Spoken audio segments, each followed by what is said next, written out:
you to get up now. I want all of you to get up out of your chairs. I want you to get up right now and go to the window, open it, and stick your head out and yell, "I'm as mad as hell, and I'm not going to take this anymore!"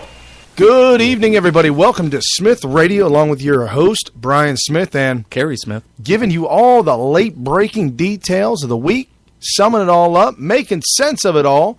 So when you get to work Tuesday, not today, when you get to work tomorrow, you'll know exactly what to say and what not to say. So happy Labor Day, or if you might call it Communist Day. we're going to celebrate communism today. Oh, how's our volume look and everything? Are we good? Yeah, we look pretty good over here. Technical, I guess we're good. Yeah, we got. Call in if you can't hear us. And we'll keep you on hold so you can hear us. Right. So, The duration. yeah. I mean, we could churn it up, but sometimes it gets distorted. But anyway. So what are we going to talk about this week on Communist Weekend Day? Well, that's funny that you say that because I usually always have a great clip of somebody saying something about communism. And if you really feel like it, I've got... Do we have that one? I've got a soundbite of Mark Levin. Oh, really? Blowing up. And When does he not blow up? Right. Well, calling Obama the Marxist communist that he is because of Mr. Obama went to Alaska this week. Okay. Took the entire entourage, a couple of, 747s, Okay, all right. all the crew, everybody for global warming. Oh boy! Right. I think I didn't. Wasn't there like there were these stakes in the ground that showed a year on the stake, and the stake represents where the glacier went up to at that year. And so there was a stake in the ground that said 1928, and of course there's no ice anywhere. Right. And then there's one that says 1956, and there's no ice anywhere there. And then you look way up the mountain, and then there's ice up there. And you're like, you see, the ice is going away. Global warming in full effect. They were talking. The media was eating it up, and they were loving it because they own global warming. They love it. They love the cause. Global warming is their. I think it's their way of. The thing about the media is, it's important for them. Well, the bottom line is that they have to get ratings. And I think Rush Limbaugh summed it up best. He said, my job here is to sell my sponsors' products. That's it. Right. That's his only job. Right. I have to get you. I mean, and the way he does it is he has interesting commentary, very insightful, very smart, interesting commentary. It gets people to tune in, and just the fact that you're there to listen to him, and then the fact that you're there, you'll hear the sponsor's word, and then you will soak that in and possibly buy their products. So it's kind of an indirect way of doing it, but what the media needs to do to get people to either tune in or get fired up and motivated is to scare the ever-living hell out of them. That's what they do. Because they have no quality, no content. Right. So if they and then what Rush says, content sells. If you've got a lot of great content, people will be attracted to you no matter what. Yeah, and I guess you could make the argument that if you can get people emotionally engaged in whatever it is you're doing, then you're going to be successful. You're going to get people to say, hey, that was interesting, or that was worth it. There was something of value there. So they take the easy way out, and they say, boo! And then you go, oh, wow, that scared me. Well, now that you say that, I've got a clip of Obama during a speech. Uh-oh, yeah. In Alaska, called the Glacier. You're not gonna believe this. The name of this organization, Glacier Event, which stands for Glacier, Glacier event, Glacier. Yeah, that's what was that the stakes that he had in the ground? Right. Okay. Yeah. Now is the word glacier? It's glacier. Right. Is there an alternative glacier, or is that a made-up word they made up? Are you saying that somebody overpronounced it? Like you just did 3 times. Okay, so but that's their event, and that means all those letters stand for something. Oh, it's an acronym. Right. Oh no. Stands for Global no. Leadership Oh, gee. in the, but that in the is not in the. You mean in the is one word? Come on. No. In the is not. It's like United States of America. There's no O. So it's not USOA. Right. Okay. So in the is not. Skip it. Skip it. Okay. Skip it. Okay. So, but you need to know in the. So it's global leadership in the Arctic. Colon. Wait, what? But there's a colon, but there's no colon in the I was going to say acronym. The C colon. No, but there is a colon. Colon. Cooperation, innovation, engagement, and resilience. Did somebody say, let's just find some words to just jam in here, and we'll make it so that the acronym spells out glacier? All right, let's brainstorm. They brainstormed all these words. Right. Oh, boy, that is sad. So here's his... You know, it's so memorable, though. Now that you have said that, I will remember what glacier means now. And that was sarcasm, because I will never remember that. Wait, I remember global. Okay, global. Leadership. What's the next? L-A? No, in the. What's the A? Global leadership in the. In the, but that I can skip that. But that'll lead you to in the. America? Arctic. In the Arctic, A-I. C. C. C, yes. Glacier. Oh, right, C. Colon. That's what C stands for. Right? Well, there was a colon, and then there's a word after the colon that starts with C. We need leadership in the Arctic colon. Right. In the colon of the Arctic. Right. But you have to put Arctic colon because it has to go A-C. And you need cooperation to make it happen. Is M in there? You said make it. So here's his uplifting, emotionally charged, we can do it, make America great again. He's so motivational. Here we go. And we could talk through this one because it's playing straight off the net, so let's hope it works. This is not simply a danger to be avoided. This is an opportunity to be seized. Oh, boy. So it's not an opportunity to be avoided. A danger to be avoided. Danger's an important word here. We don't want to avoid danger, so now it sounds like he's being tough. He's being courageous. Right. I feel that. And it's an opportunity to be seized. Never let a crisis go to waste. Correct. But we have to keep going. We're making a difference, Don't but we quit. have to keep Don't going. quit. We are Don't not quit. moving fast enough. I If know we you were to want to. abandon our course of action, if we stop trying to build a clean energy economy and reduce carbon pollution, if we do nothing to keep glaciers Carbon from isn't melting pollution. faster and oceans from rising faster When has and it forests risen? from burning faster and storms from growing stronger, we will condemn our What children to storms? a planet beyond their capacity to repair. Okay, so What is he repairing? Hold on. He said the sea level's rising. Which they haven't. Well, let's just believe they have. Okay, sea levels are rising. Cities are flooding. They are. Storms are stronger. Oh, he wants everybody to harken back to Katrina. Right. This is all about Katrina. He just came from Katrina, by the way, just a few weeks ago. And that's what was on his mind when he said all this stuff. So all that summed up is wetness. That's all water. Okay, yeah. And in the next breath, he says, and cities burning, forests are burning. Okay. He said the rainforest is on fire. I don't think America has rainforest. In the Americas. Oh, you know what? I just did the liberal foul. That's a liberal foul. Look how ignorant Kerry is. He's so ignorant. He doesn't know that South America is America too. It's just South America, and Canada is America Junior.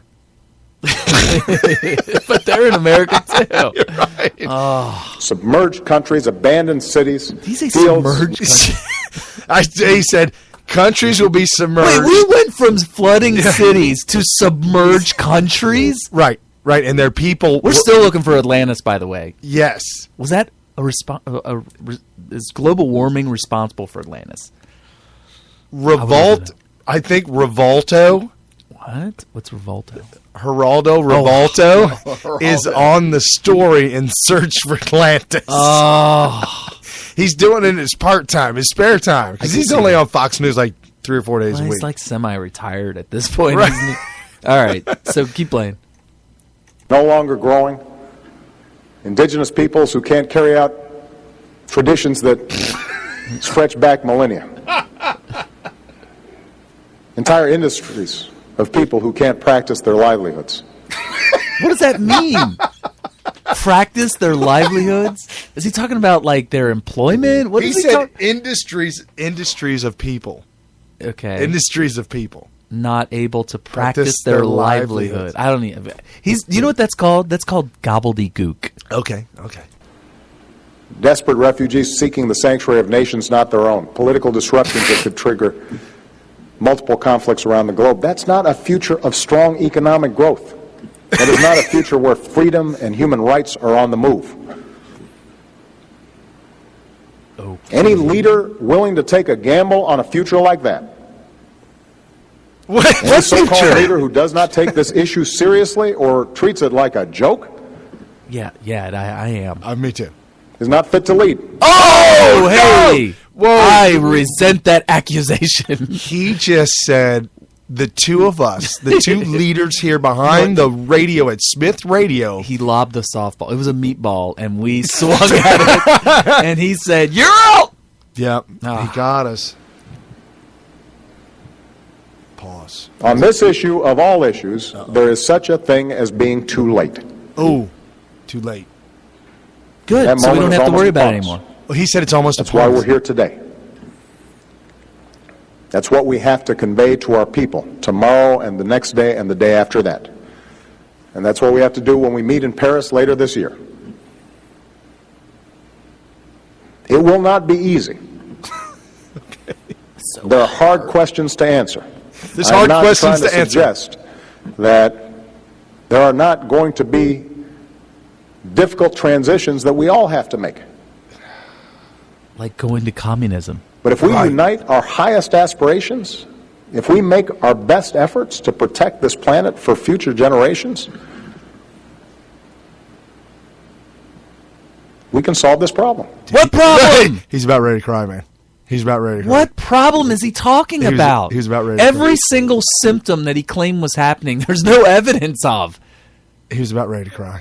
What an Like idiot. you could see it, like he was biting his lower lip, and he was starting to like. There's only one problem, and that is having to deal with idiots like this who are using lies and fake science and false science to try to implement the kind of communism that allows tyrants like him to have complete control over individuals. That's the problem. Right. Just FYI. So at this conference, at this glacier, in the Asia, Okay. Gla in the Asia. Okay. At this conference that he was at, apparently, all the media was hyping it, and it's all global warming. There's an article that came out that said that Alaska, well, apparently Mother Nature, as we like to refer to her as God, I think he has an awesome sense of humor, because before Obama's trip out to Alaska, they had a freak summer snowstorm. Oh, that could be a problem. When's the last time you heard about a snowstorm in the summer? Freak. Well, I mean, and they used the word freak. I've only been to Alaska one time, and it was a layover on my way to Japan. And I don't know much about it. We didn't even exit outside from the airport. We just went through customs Right. and then off to Japan. So I don't really know much about the climate there, but it would not surprise me if somebody said, "Did you hear about the snowstorm in the middle of summer in Alaska?" I'd be like, "Well, it's Alaska." Well, but that was a long time ago, Gary. Oh, that was before global. It was before global That was warming. before the start of the hockey stick. Right. By the way, I think they love hockey up there. Oh, they do. They absolutely. So there was I wouldn't say Well, you could call it a protest. A bunch of hippies out front. And they were... They went to Alaska? Yeah, somehow they got to Alaska. Okay. I think they might have been bussed in by the DNC. Oh, of course. They always are. They're flown in. A whole They bunch could have of been bussed in. There is a road that goes up there through Seattle and all that. So here is Mother Hippie. She looked like Mama Cass. Right. Okay. But she didn't have a ham sandwich. No comment. Oh, man. Did she have it lodged down her throat? Dude, this was before Subway and the footlong, Jared. You had to go there, didn't you? Had to. Oh. So this is her during her little, like... Protest. Yeah, her protest. So she's behind the mic with a banjo. Oh, okay. It's what she has to say. If you're paying attention to the science or to just the signs of what's going on, I think we're all aware that we're in much graver danger than people are thinking on the policy level. We are here to confront the glacial pace of political action on climate change. We're here to say thank you to the president for elevating the issue. It's good, it's a good start, but it's not enough. We need more. And we need it on par with the science, and we need a just transition. It is definitely a contradiction. The science is pretty clear. We can't burn the oil that's on the offshore platforms right now. So it's something that we would like to see the administration reverse their position on.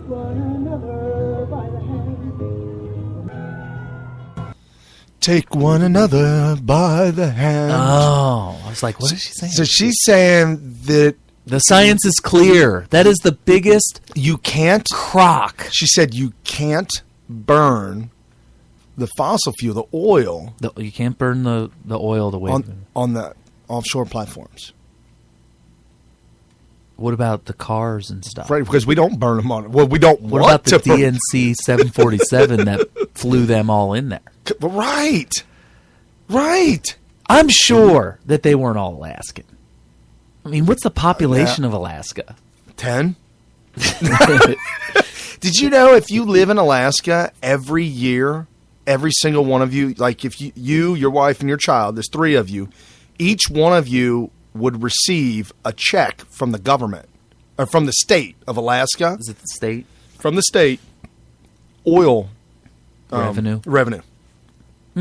It's like $2,500. Well, I've always said that people that say, whenever I dog communism, socialism, whatever label you want to give it, they say, and I say, well, it never has worked before, and they're like, well, it works in Switzerland, and places like that.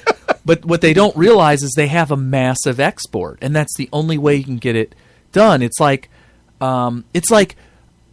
telling somebody, you know, you can't live a good life and not work. Oh yeah? Well, what about the guy who just won the lottery? He can do it. He doesn't have to work, and he can live a good life. Yeah, well, that's because he just won the lottery. Same thing with countries that do communism. Sure, you could be great. You could be fine. You just have to have a massive export where, and by the way, the export cannot be something that takes a lot of labor. So, for instance, China, they export a lot of cheap products in the form of like toys and clothing, textiles, and all that kind of stuff. But it takes so much massive amount of labor to make these products, and they have the sweatshops, and they have the children working in these factories and all that kind of stuff. Sure, they have a massive export in the form of that, but because of the amount of work required to make that export happen, they're a poor country. But if you have something like oil, where you have some machines that are fed by oil, right, or oil products, grease, oil, and gasoline, and those machines can do all the work of extracting it and shipping it, and you just do minimal effort to get all that exported, and you just collect money from around the world for those exports, yeah, you could do whatever you want in your country. You could have communism. You could say, hey, all y'all could just sit at home and receive a check from us all day. Right. And so, but the thing is that's rare. It's as rare as saying that somebody doesn't have to work anymore because and live the good life, right, because they won the lottery. Well, and not only that, but I'll absolutely, you can see this time and time again. You can go on the net and search it. Look at those folks who do win the lottery. Are you trying to make a comparison with? Well, no, I'm just saying. I'm trying to make a comparison from hard work versus free money. So you're saying that if somebody who wins the lottery, who decides they're not going to work hard at all anymore, it ends up ending badly. Oh yeah, there was one guy that won the lottery, and he was all over the news because he'd go to the bar. He was a big drinker. He'd go to the bar with $50,000-$60,000 on him, just on him. Yeah, he start buying beer and start buying whatever. I mean, it was a random occurrence where he would be jumped. Say, beat him up outside the bar. Oh no! Lose his money, lose 50 here, lose 10 there. Gee. Oh yeah, within a year.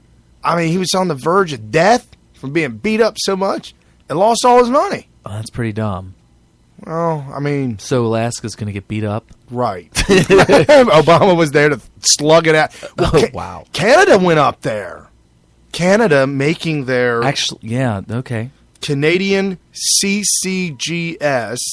I don't know what that means. Okay, we are so well. Amundsen during their 4-month global warming expedition to the north, they had to call off their mission and abort, go home, due to all their ships being stuck in ice. Oh, that's right. I remember that story. Yeah, they had to abort the mission because their boats too much ice. It's too cold. It's too cold. This is clearly a result of global warming. I was reading this article. I was looking for the sound clip on Obama, but I was reading this article, and he said in a speech that he's putting more resources towards boats and ships to break the ice to get somewhere. To get up there to research the glaciers and the ice caps receding and all that. They are. The only way any of this makes any sense is if you can buy into my little theory here, and it's not. I didn't invent this theory. But I simplified it. You just have to know that the reason that global warming continues to be a major topic and talked about all the time is because this is the scam that's going to get them what they want. It gets low information voters mobilized. It scares people. It gets them to support these causes that it's not about solving the problem with air quotes. Right. Because the problem doesn't exist. It's about what solving the problem means is implementing policies that's going to give leaders like Obama and any other progressive that gets into those offices more power, which is what they want. Well, and even the founding fathers said, and we've made this quote many times before, and we think it's been Benjamin Franklin, but it's been thrown around and resaid many different ways. But, if you give up a little bit of freedom for security, you'll lose them both, and you deserve neither. And he was specifically talking about threats from people as far as war is concerned. But I think you can lump this global warming into it because Obama is saying, we can solve this disastrous, unsafe. Yes, you're going to die. It's going to kill you, and if it doesn't kill you, because we can't see it right now, and you might not believe it right now. Your grandchildren, right? Yes, the children. It's all about the children. How dare us leave a world where our children are just going to die? Well, it's an unsolvable problem for them. We're literally killing them. Right, before they're even born. Oh, yeah. So we are. It's like we're throwing. No. We're shooting a cannon in the air, and the bullet goes so high that we'll be long dead before it comes back down. Right. And it explodes. It's a cluster bomb. Okay. It's a cluster bomb. So it kills a lot of people. Ooh. So it comes and it rains down, and we're in the cemetery. We're dead. For years been gone. Right. Yeah. And then it just showers down, and all these innocent little children, all these grandchildren, and they're like, what happened? We don't die. We're gonna die because of our grandparents. They shot that cluster bomb up into space. What were they thinking? So he wants you, and this is what communists do. They want you to give up a little bit of freedom. What do you mean a little bit? I'm being nuts. All right, I'm being facetious. Actually, okay. Socialists, because there is a difference between communists and socialists. Although I don't even know. I don't want to get into it. But Socialist is just the path to communism. yeah. I've made this argument online many times. There's no such thing as a political movement called socialist, or there's no people called socialists. What they are communists who want the gradual approach. They put on a happy face. It's like a hippie coming up to you and trying to be nice at first. Right. But if you talk to them long enough, the devil will come out. So these little by little incremental changes towards communism is not like, let's go a little bit to the left because I think we'll all be more comfortable there. No, if they were going to be honest, they would say, let's go a little bit to the left so we're closer to our destination. Correct. Make a left turn right here. Head straight on down that road. Just keep going. And then when you see the next left, make another left. And just keep making straight. lefts until we're spiraling down into the black hole of communism. The giant toilet. And if you're a science lover, you got to ask the question, when have we reached the event horizon of communism? Ooh. For those of you that don't Wow. know, the event horizon is the point, I guess it would be like the border of a black hole, where if you cross it, no amount of energy that you can expend can get you out. You've crossed the point of no return. So, in political sense of communism, have we reached the event horizon? I don't think we have, but I think when I've got some news this week that's just Oh, going to no. make you. It's going to make blood shoot out of your eyes. and wherever. Right. Right. So, but you brought up China, and we are talking about communism. Yeah, This week they were celebrating 70 years of defeating Japan during World War II. Oh, okay. So China is having a giant parade for all their people. The president, the premier, is having a parade and putting up grand pictures, big, huge posters and pictures. Let's see, look for his name. I mean, how much credit do you take for this? Jinping, XI. How do you say XI? Z. Okay, Xi Jinping.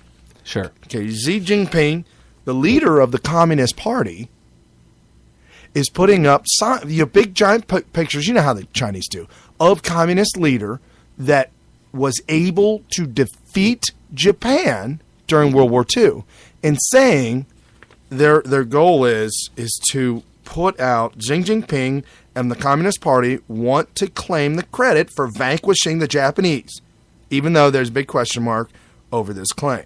Yeah. Did anybody forget the Americans? They say, and so they're having a giant military parade marking 70 years, and countless television shows on the conflict of the war. And they fought for a long time before Pearl Harbor. They said they went in and they started fighting in 1937. Right. Yeah, they've been fighting, and also, so Pearl Harbor didn't happen until 1941. Right. So they've been fighting for almost 4 years before, the end of 1941, December 10th or whatever, 9th. Right. 8th? I don't even remember. And so early December 1941 is when Pearl Harbor happened.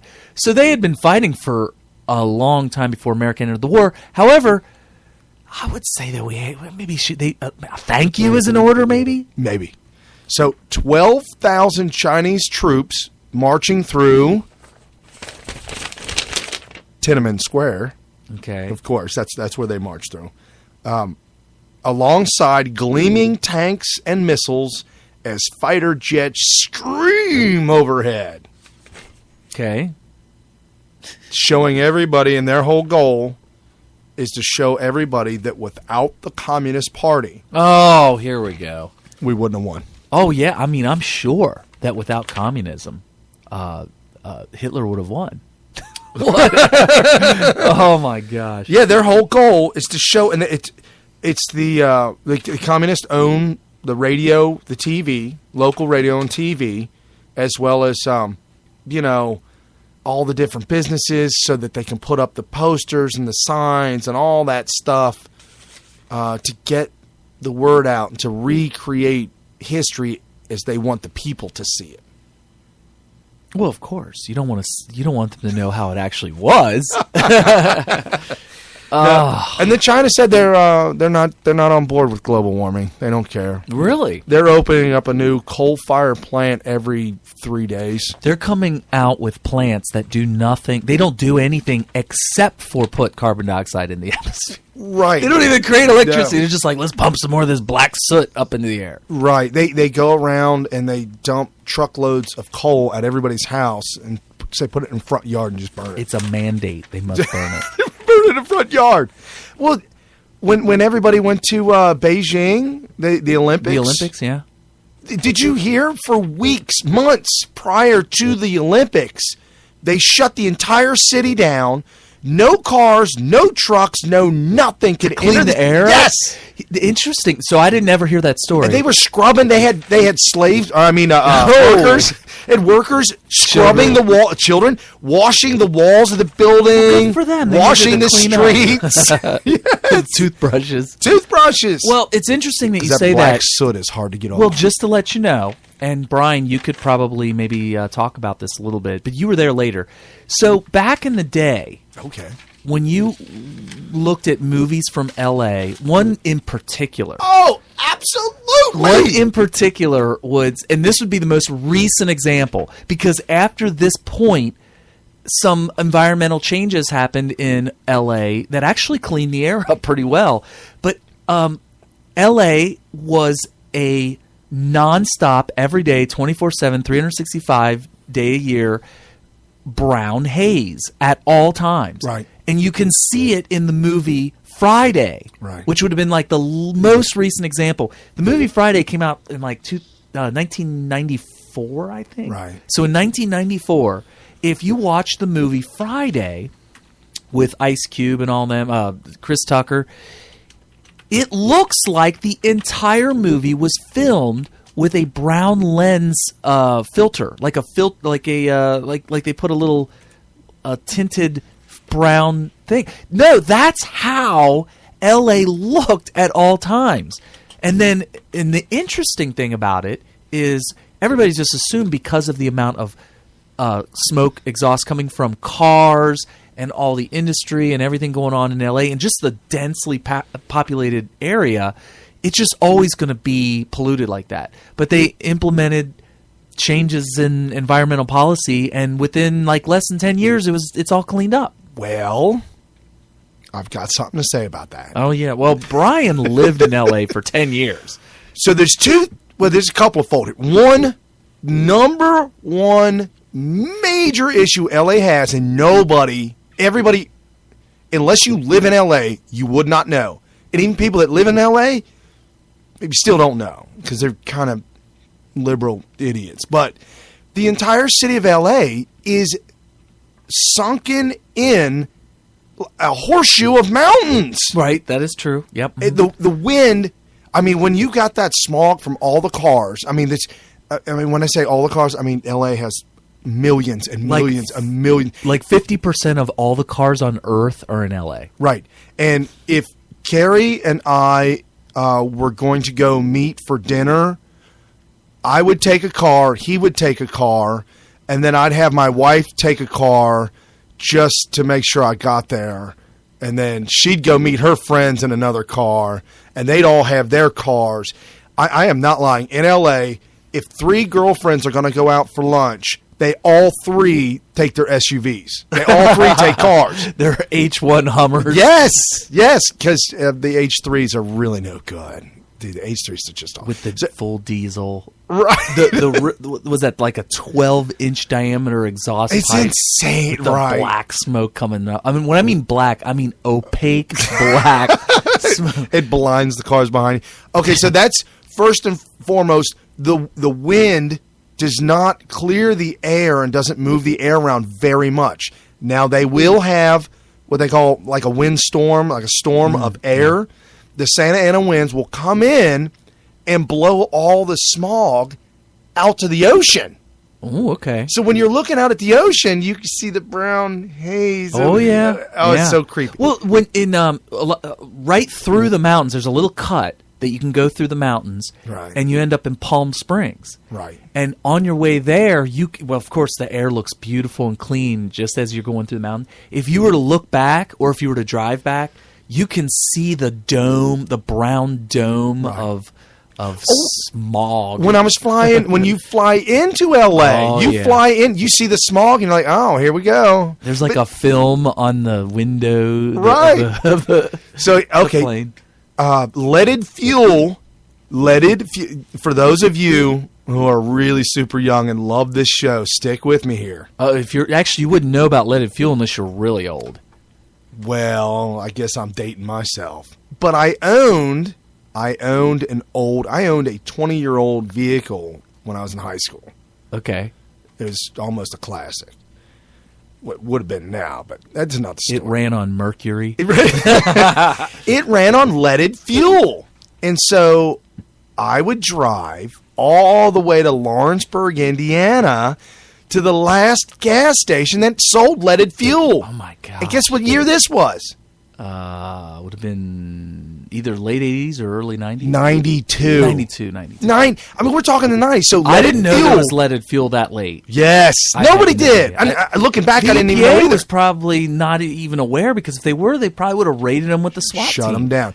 Okay, so leaded fuel wasn't completely 100% phased out until the 90s. Oh, wow. And I could go to AutoZone and I could buy a jug of leaded additive to put in my fuel. Wow. Is it lead? We can't buy it anymore. I bet It's not. there. Well, there was a show I watched on that about the leaded fuels, and I don't even remember what the show was called or what it was mainly about, but it was a big segment on how cars use leaded fuel for many, like decades, and then they found out that these small little bits of lead would, well, first of all, it caused acid rain. Right. It would mix with the clouds, and then it would come down, and it would tear up your clothing and stuff. If you go to Canada, they're still wanting reparations from Detroit. Oh my gosh! You can see in their cars and their sidewalks everywhere, and they blame America for it. Oh yeah. Well, maybe they have a point, but Canada Junior. Canada, you mean America Junior? America Junior. So they're a junior to themselves. But the thing that really was the end all be all was when they found out that this small amounts of lead would accumulate in the brains of children. Oops.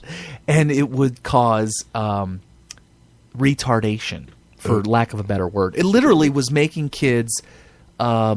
It was causing them to score lower on IQ if they had higher levels of lead and all this. And they were thinking, my gosh, this lead, you could do samples anywhere in America, and there was lead all over the ground, because as it was being burned through the cars, it was coming back down in rain or just settling down, and it was everywhere. Okay, so big point. Then you guys are probably wanting to ask, why would we put lead in gasoline? Reason why they added lead. Lead isn't natural to gasoline. When Right, you have pull, to add it. Yeah, you have to add it. Reason why they did that is because the lead would seat itself in the certain components, certain areas of the engine to make it smooth and quieter. Yeah, it wouldn't knock. Right. It was like, and then The valves, the valve seatings. somebody early on came up with a cheap additive. It was cheap, easy to make, easy to implement. That was going to be a replacement for lead that did just as good of a job, if not better, than lead at stopping the knocking. And they were just like, whatever, dude, we're already putting lead in it, we're fine. And it wasn't till for like 40 years before they finally said, you know what, we should revisit that guy's idea. So they called him up and said, hey, buddy, do you still have that arsenic stuff? No, it's the same stuff that they use today. No, definitely. Well, and not only that, but technology has greatly advanced capitalism. Capitalism has greatly advanced all the technology having to do with engines, super engines, really lightweight aluminum engines, really high-tech engines that don't need lead whatsoever to function properly. So with capitalism, with technology, capitalism, you could say, cleaned the air out in California. Now, when I first moved out there around 2000, it was right after 9/11, so it's 2001. I remember hearing on the news every once in a while, especially during summer, they would have smog alerts. Oh, smog yeah. days. Mm-hmm. Yeah. And they would tell you, hey, be careful, the smog level, smog alert. And then by about the last few years, just before I left, I had to pinch. I said, you know what? I haven't heard of a smog alert in years. And why was that? Because they do smog alerts here every once in a while. If it's really hot and humid, for some reason, you're not supposed to fuel your car up until 6 p.m. I don't know how. Which, by the way, is the hottest time of the day. Not only that, but tell that to Rumpke dump trucks. Tell that to cop cars. Tell that to the fleet of taxi cab drivers. I am tired of people telling me, I got to get this off my chest. Well, it's not a law. They just say, we recommend. You know what? And you recommend that I buy those pigtail lights that I hate. I don't want Which one? The little squirrely light bulbs. Oh, you mean the really environmentally dangerous ones. That have mercury inside them. And if you break them, you have to call Hazmat. the SWAT team. Yeah. You have to call 911. Right. So when I call Duke Energy, hello, Duke, I hope you're not listening to me, but when I call Duke Energy, just check on my bill. Okay, press 1. Okay, press 2. Okay, press 3. Okay, right after that. Now, you want to hear about your bill? Press 3. So I click it. Okay, just a few minutes before we connect you to your billing department, we'd like to say, press 1 if you would like free CFL light bulbs. Sweet. Or press 2 to order later. Okay. Press 1 for them now. Press 2 for them later. Okay.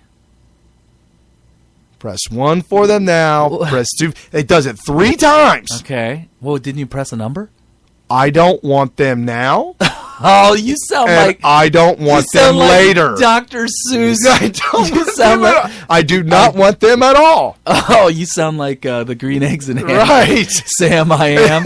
I do not want them here or there. I do not want them anywhere. That is right. So it'll repeat itself 3 times. Oh, my gosh. And then automatically click me over to the auto voice that tells me about my bill.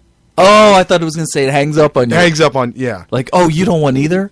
Goodbye. Right. Okay, now I want to tell you something else, folks, that really grinds my gears along these lines. And this is what the communists do.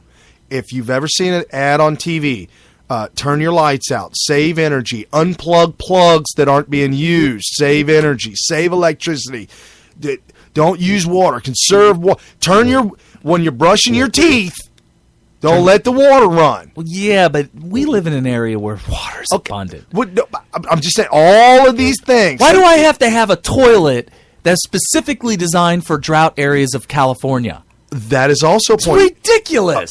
And I noticed as soon as I came... It's a one-size-fits-all communist regime. I came back to America. There is no America anymore. We lost it. Oh, and I came back to Cincinnati from L.A. I realized instantly, they have toilets that have an extra gallon of water in it. Oh, it's like a bathtub. Yes! And I actually almost felt guilty. Like, oh my gosh. For a split second. Look at all the water. I'm wasting. Okay, so all of these things, and I'm going to tell you right now, you can be a part of that. You can go ahead and recycle your little plastic. You got your green box, your red box, and your blue. You can do all that you want to do. And if that makes you feel good, then you continue to do it. But I'm going to tell you right now, don't shove it in my face like it's your religion, because... It is their religion, by the way. Right. Because all of the companies, all of the businesses, all of the big dogs, all of them, they leave their machines turned on, running 24/7. All of them. They'll use as much water as they want. Employees waste as much water as they want. They do whatever they want at any given time they want, and nobody turns out the lights. Nobody cares. Huge... And they're paying the money. Who's paying the money? The company. And where do they get it? They're paying the money for it. They're getting it from the products that they sell. My whole point is, I run a huge, giant Toshiba machine. The thing is enormous, the size of a house. We are never allowed to turn it off. It's a 3-day weekend. Oh, yeah? So it's on. Right now. It's on. It's sucking electricity like a straw. Well, the lights are on, and you can hear the motor in it humming, running, The whole thing is all warm, and it's running. So it's not even efficient. No! It's turning electricity into heat. Correct. And noise. Yes. And then all the other, they have these 480 volt boxes. Mm-hmm. Yeah. Looks like a desk almost. Right next to the machine, that's where electricity comes out of. That has an open vent to allow the heat come. That thing is hot. I mean, it's warm. In the wintertime, the guys will walk up to them and sit on them to keep warm. So you're saying that they don't even need to turn the heater on? No. See? They have efficient place here. It's completely air conditioned. Oh my goodness! The entire place is air. They have two buildings. They're using energy to turn electricity into heat. Right. By leaving these machines on. Right. Then they're using electricity to turn hot air into cold air. Right, because they're getting the hot air from outside, turn it cold, and then cool down the machine. So they're doing double work. So it would be like having a car where a big engine drives everything, including a smaller engine who is operating in the opposite direction. Right. Right. And trying to slow the car down. You have two engines. One engine's trying to slow the car down. It's driving a car with a giant fan on the roof. And the fan is pushing forward. It to slow rotates the car backwards. Down. Yep. Okay. I could see that. And don't you tell me, I've worked at a lot of different places, a lot of different shops throughout my life. Even Kroger's. No, it's Kroger's, dude, the grocery stores. You know what DC-10 looks like? Yeah. It has the two giant jet engines on the wing. And it has one giant one, the third one in the middle on top of the fuselage where the tail is. Yeah. That one operating backwards. The other two on the wing operating forward. Yes. That's what it is. Yes. So you actually go forward a little bit. So you have to have it at full throttle the whole way. Right. Full throttle the whole way. You're blowing tons and tons of fuel to get forward. So look at the grocery stores. Next time you go to Walmart, just look up. How many lights are on? They're always on. Yes. And there's like 4 people in there. In the entire mega super Walmart. In the middle of the night when they're stocking the shelves. How many lights are on in Walmart? All of them are on. Yeah, but they're energy efficient bulbs. You got me. So that's my rant. That's my deal. I am so done with y'all people trying to jam pigtail CFL light bulbs down my throat. Now, some of you are probably going to argue with Brian by saying, well, yeah, but the whole point is that in a capitalist society, we don't want actual laws that force us to, and as far as we know, at this point, there's no laws that force you to. You could still do the incandescent and all that. But our point is this. When people are pushing for communism, or if you have communists around pushing communism, they're always trying to push for the law that forces you to do that. Right. And if you're not combating it, you're going to wake up with laws forcing you to do stupid stuff that capitalism would solve without laws, which would preserve your freedom. And that's the whole point. Right. All right. You want to hear Mark Levin's take on communism? Yeah. All right. Let me do this again. Obama despises capitalism. He's a Marxist. He's an Alinskyite. That's a fact. He's buddies with Ayers. He's buddies with Wright. So he despises free markets. Notice the word free. He despises them. He's a control freak, as most egomaniacs are. He wishes to reshuffle society, to socially engineer it. He's stuck in what was once a constitutional system as he tries to break free from it time and time again, as he usurps it. This isn't about the environment. He's a degrowther. This is about destroying the American lifestyle. And at the heart of the American lifestyle is the American energy system. Fossil fuels. This is why I Kerry emphasizing global. This is international redistribution of rights. And what these Marxist leftists believe is we have too much. We have too much material. We have too much wealth. We have too much energy. It's not about reducing carbon pollution. It's about reducing your lifestyle, your well-being. I mean, But for what reason is my question. Like what he says, reducing your lifestyle, reducing your well-being. That begs the question, for what reason? I could tell you what I think he would answer. I think he would say it's not that he's just trying to reduce your freedoms. It's that by you have these choices in life that constitute your freedom. Without the choices, you don't have freedom. By eliminating these choices of yours and therefore freedoms, it's putting the choices have to be made. right. And so what we're doing is, instead of leaving these choices up to the individuals, we're entrusting the government to make these choices for us. And what purpose would that serve?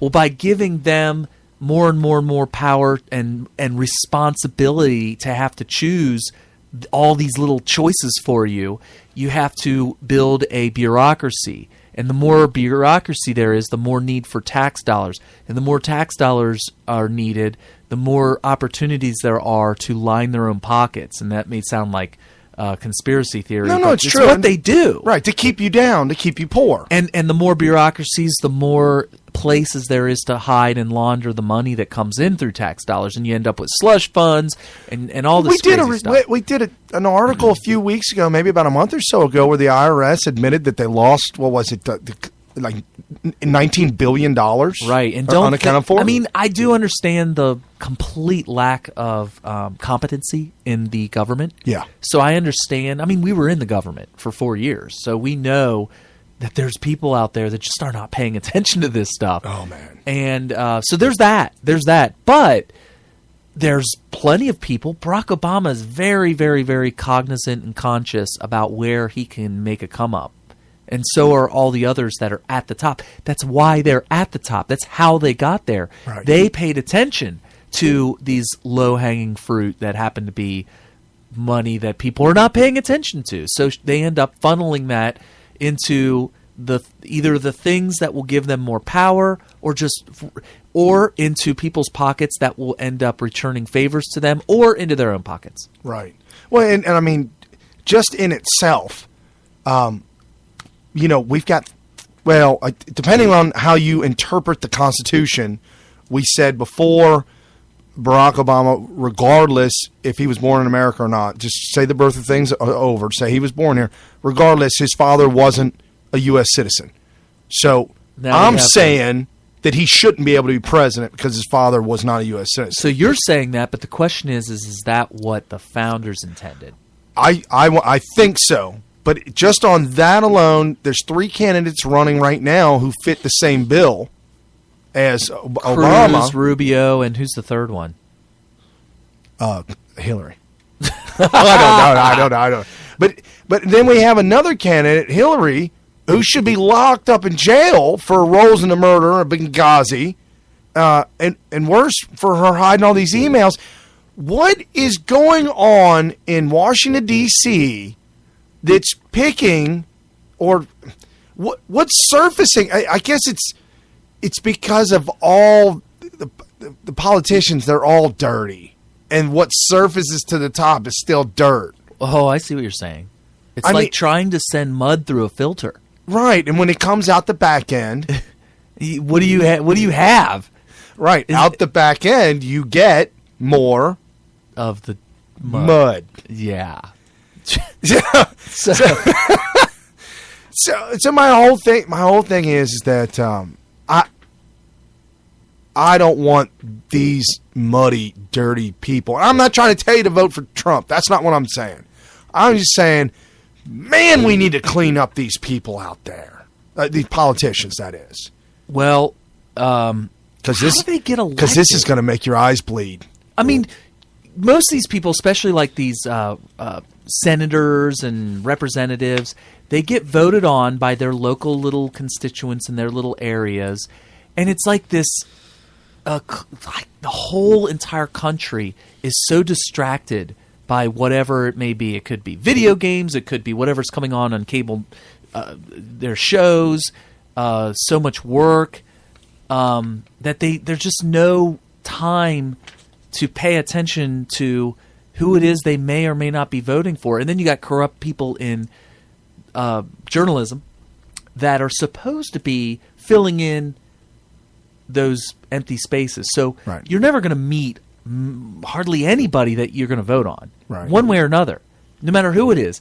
I don't even think I've formally met our local mayor. I may have. I've seen him a lot. I've seen him, but I don't know Going if I through the walked up parade. to him and said, "Hi, my name is Kerry Smith," and blah, Right. blah, blah. Sam Keller is his name. Right. I don't know if I ever walked up and said hi, and introduced myself, but that would have been the closest example of somebody that I actually got to meet and actually talk to and get to know and stuff like that personally, on a personal level. I mean, you got to find out who these people are and what their motives are and what their background is. And when they're a politician for 30, 35, 36 years, they got a pretty good track record. Did you know this week there was a resolution that was up for vote to stop Obama and the Iran deal? Okay. It lost. 8 Republicans voted with Democrats on the deal. Do they have an excuse? Do you have names? I got names.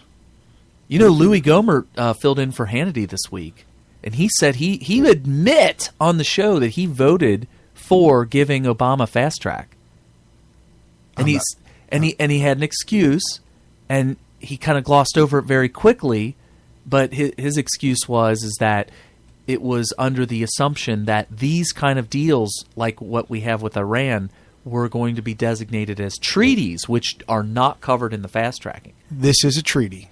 He doesn't want to call it a treaty. It is a treaty. They are intentionally avoiding any possibility of it being called a treaty. Because if it is designated a treaty, then it has to go through the normal channels. It does not qualify as a fast tracking, which then what does? Right. What's the point of fast tracking? Right. Well, I'm going to get into all that because this is absolutely disgusting. Okay, let's hear it. So we got Lamar Alexander, Tennessee, Dan Coates, David Perdue, I think that's Georgia, Bob Corker, Indiana, Okay. Jeff Flake, Orrin Hatch, Arizona.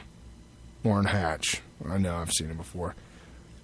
Lindsey Grahamnesty. Oh, are we even surprised? He is a far-left communist who has infiltrated the GOP. It's as simple as that. I'll give you one guess on the last one, the most famous one of all. One guess? And it's not Louis Gohmert? I have no idea. Hillary? No, who are we talking about? Oh, McCain. How would you know that? Because of It's your a visual. gesturing- It's a visual. gesturing. Brian's over here giving me some visual hints of who it could be. So McCain! Ah, what a turncoat. right. So He is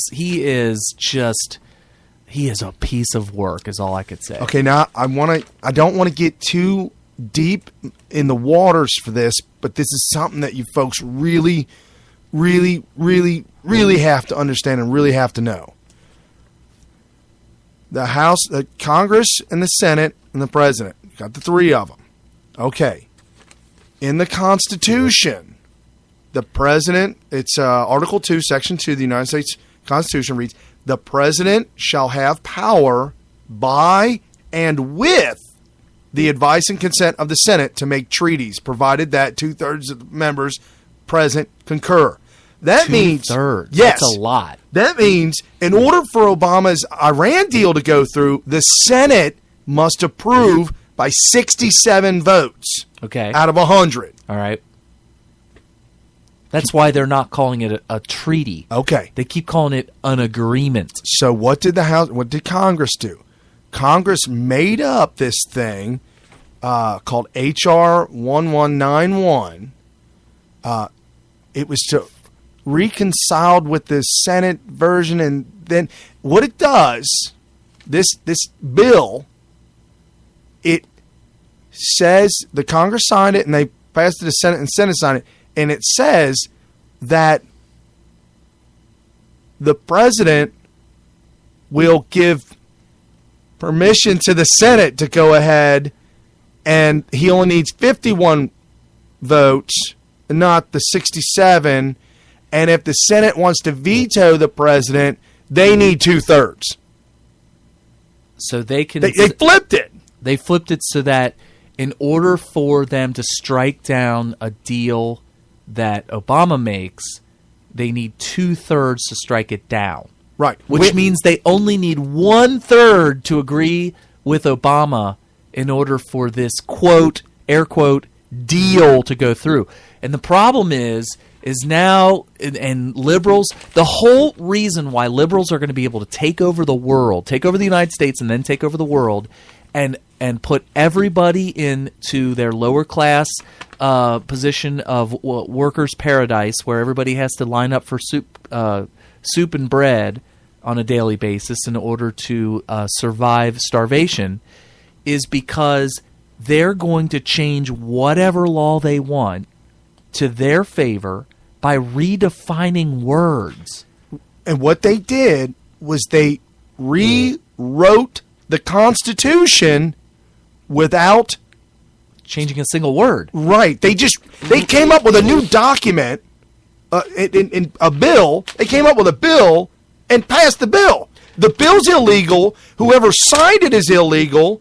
They're all in violation of the Constitution. The bill is in violation of the Constitution to even begin with, to even start. Well, let's just say that there's some sort of validity to this thing. I don't know if they overlooked this little fact. Louis Gohmert flat out said the reason why he okayed this is because he knew that this would not apply to treaties. He knew that. Well, here we have what anybody that knows the definition of a treaty knows, that this entire Iran deal perfectly matches the description of a treaty. Just because you say, well, it's not a treaty, doesn't mean it's not a treaty. You know what I mean? Right. You can't just declare it not a treaty. There's certain things that would qualify an agreement with another country to be a treaty. And since this does, according to Louis Gohmert, that this should require 2/3 approval from Congress. Right. Instead of it requiring 2/3 to disagree with Obama. Right. Well, and the funny thing is that a Democrat and a Republican, the Democrat who came up with this bill, along with the Republican, Bob Corker, the Democrat, Robert Menendez, is up on corruption charges. And Bob Corker is claiming that, he's part of the deal. He came up with the bill. And this bill, what it does is it takes all the power away from the Senate, and the power was given to the Senate by the Second Amendment, by the Article 2, Section 2. The founders of the Constitution. Right. The founders of our country. Right. And they did it for very, very specific reasons. And Senate doesn't need to pass a bill in order to withhold their consent on any treaty that the president makes. They already have the power under the Constitution, and the president and the House of Representatives have nothing to say about it whatsoever. But they do. They say... They do now. Well, you're saying... They do now. Well, yeah, but because they passed this stupid bill. But if it's a treaty, then they have to still go by the Second Amendment. The Second Amendment hasn't been stricken down. That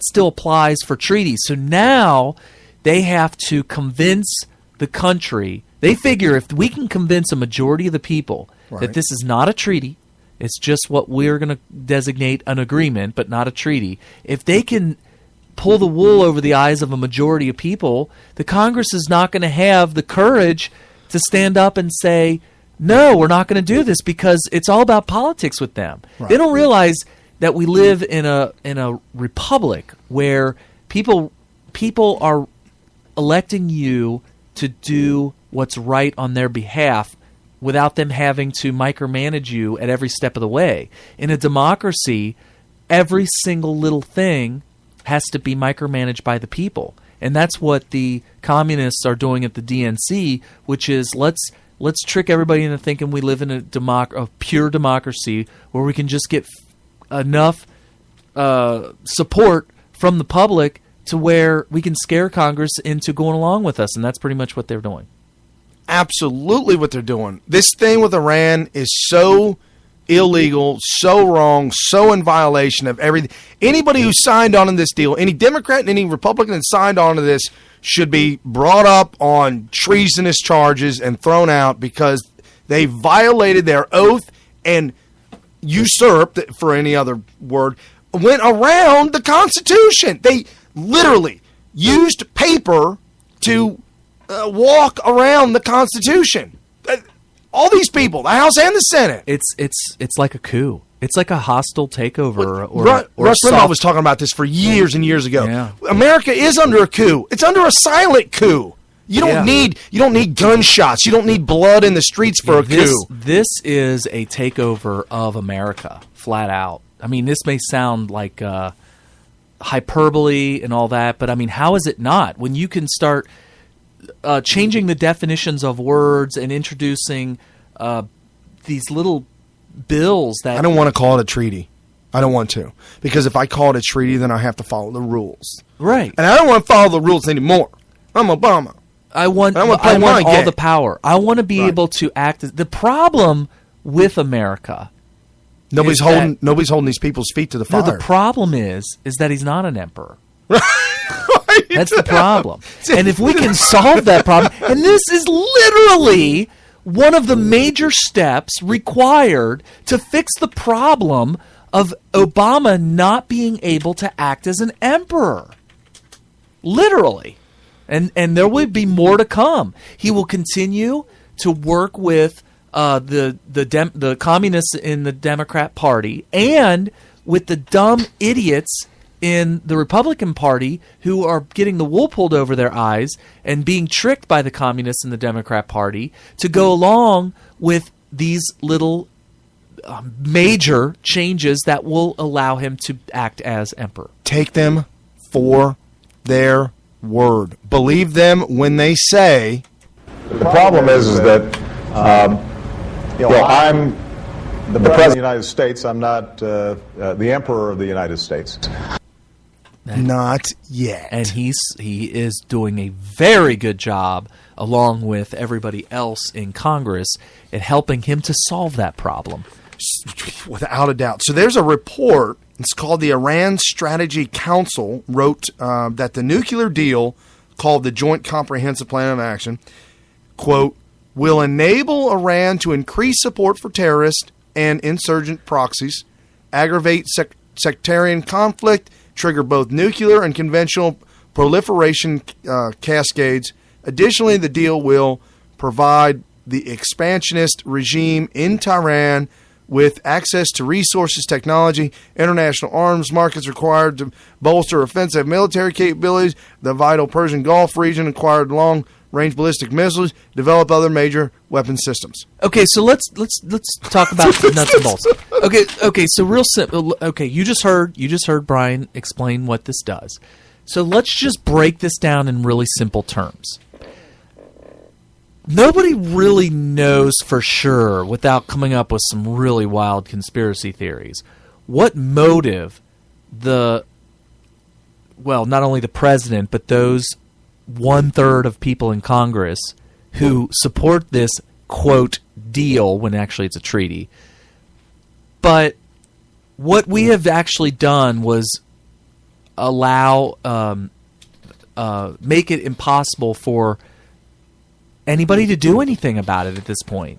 We're always going, no matter what the president wants to do, if this is not going to be designated as a treaty, and this goes down the way they want it to go down, there will be no way other than more than 2/3 of the entire Congress to be patriotic American constitutionalists to prevent the president from doing whatever the hell he wants to do. Okay, so you want to know who the members of this council is that wrote this?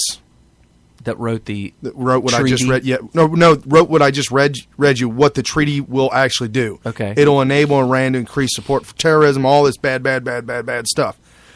Okay, members of the council include retired General James Conway, former commander of the U.S. Marine Corps, Retired Air Force General Chuck Walt, former Deputy Commander of the United States European Command. Retired Admiral Fitzgerald, former Commander of the U.S. Naval Forces in Europe and Africa. Retired Vice Admiral John Byrd, former Commander. I mean, these are commanders. These are commanders of our military that are commanding in the Middle East. They're commanding over in Europe.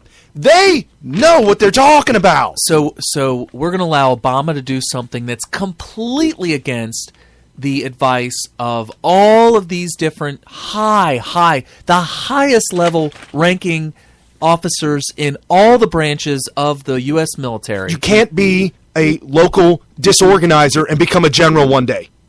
You can be president as a local community disorganizer, Obama, right? But as a general, I mean, I can't explain to you folks what it means to be a general. Only Kerry can understand because he was, I mean, maybe not understand, but we saw the level of absolute command that they had at all times. Right. From everybody. There's no political spectrum. There's no, rosy glasses on. Oh, here comes the general's car. No, if his car is coming, his car is a marked car. Right. If his car is coming, I don't care who's in it. You better stop, lock it up, and salute the car. Mm-hmm. You salute the car. Even if he's not in it. His wife could be in it. Just FYI. And the years of service. Something wrong with that. The years of service, and there's probably politics in the back door that he has to do certain things to get there and this and that and everything else. But to be granted command of U.S. forces abroad in any region, you got to be one damn smart cookie. I mean, you got to know and if you don't know. A real leader. Right. A real manager, a real governor, a real leader, like really being able to control. You have so much responsibility. You know, we talked many times on this show about being in total responsible for a $60 million aircraft or $40 million aircraft. And that's child's play compared to these guys are in charge of all of those aircrafts in our squadron, several of the others in the group, and then all the lives of all the people who run that whole thing. I mean, hundreds and hundreds of millions of dollars. One general is not in command of one air base. He could be, but he's the lower level. Yeah, the lower level general. But we're talking some of these retired 4-star generals are in charge of multiple bases. Everything. Yeah. Could be the whole. Well, the one was in charge of forces in Europe. I don't know how many forces are in Europe. That's a lot. Yeah, definitely. That's a whole lot. So these, on the air base that I was at in Aviano, Italy, where all the forces ascended into Italy to then launch over into Iraq, we went through 3 1-star general commanders of our base in 2 years. They yanked them out, put another one, and yanked them out, it was that quick, and everybody was all, whoa, okay, we're getting another one. Is this one going to work?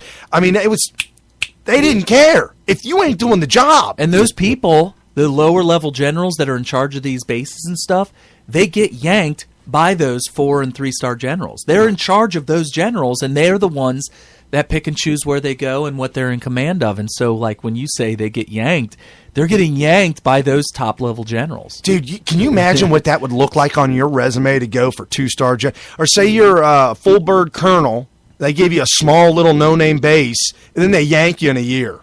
They say, hey, I want to, I'm up Sometimes they're forced into retirement. I'm up for promotion. Yeah, I don't think so, buddy. Have a good day. Right. I mean, it happens. It absolutely does happen. Sure, there's politics involved, but when you're involved at that high level of command, you got to know your stuff. So my whole point of bringing all that up, it should paint you a picture. I don't know. Would it probably take 15, 20 years, maybe 20 years to become a 1-star general? Maybe at least 20. Okay. At least 20. Okay. Obama went from community disorganizer to getting a Senate seat. And one day we'll talk about that. But he stole it from another Democrat by shaming him.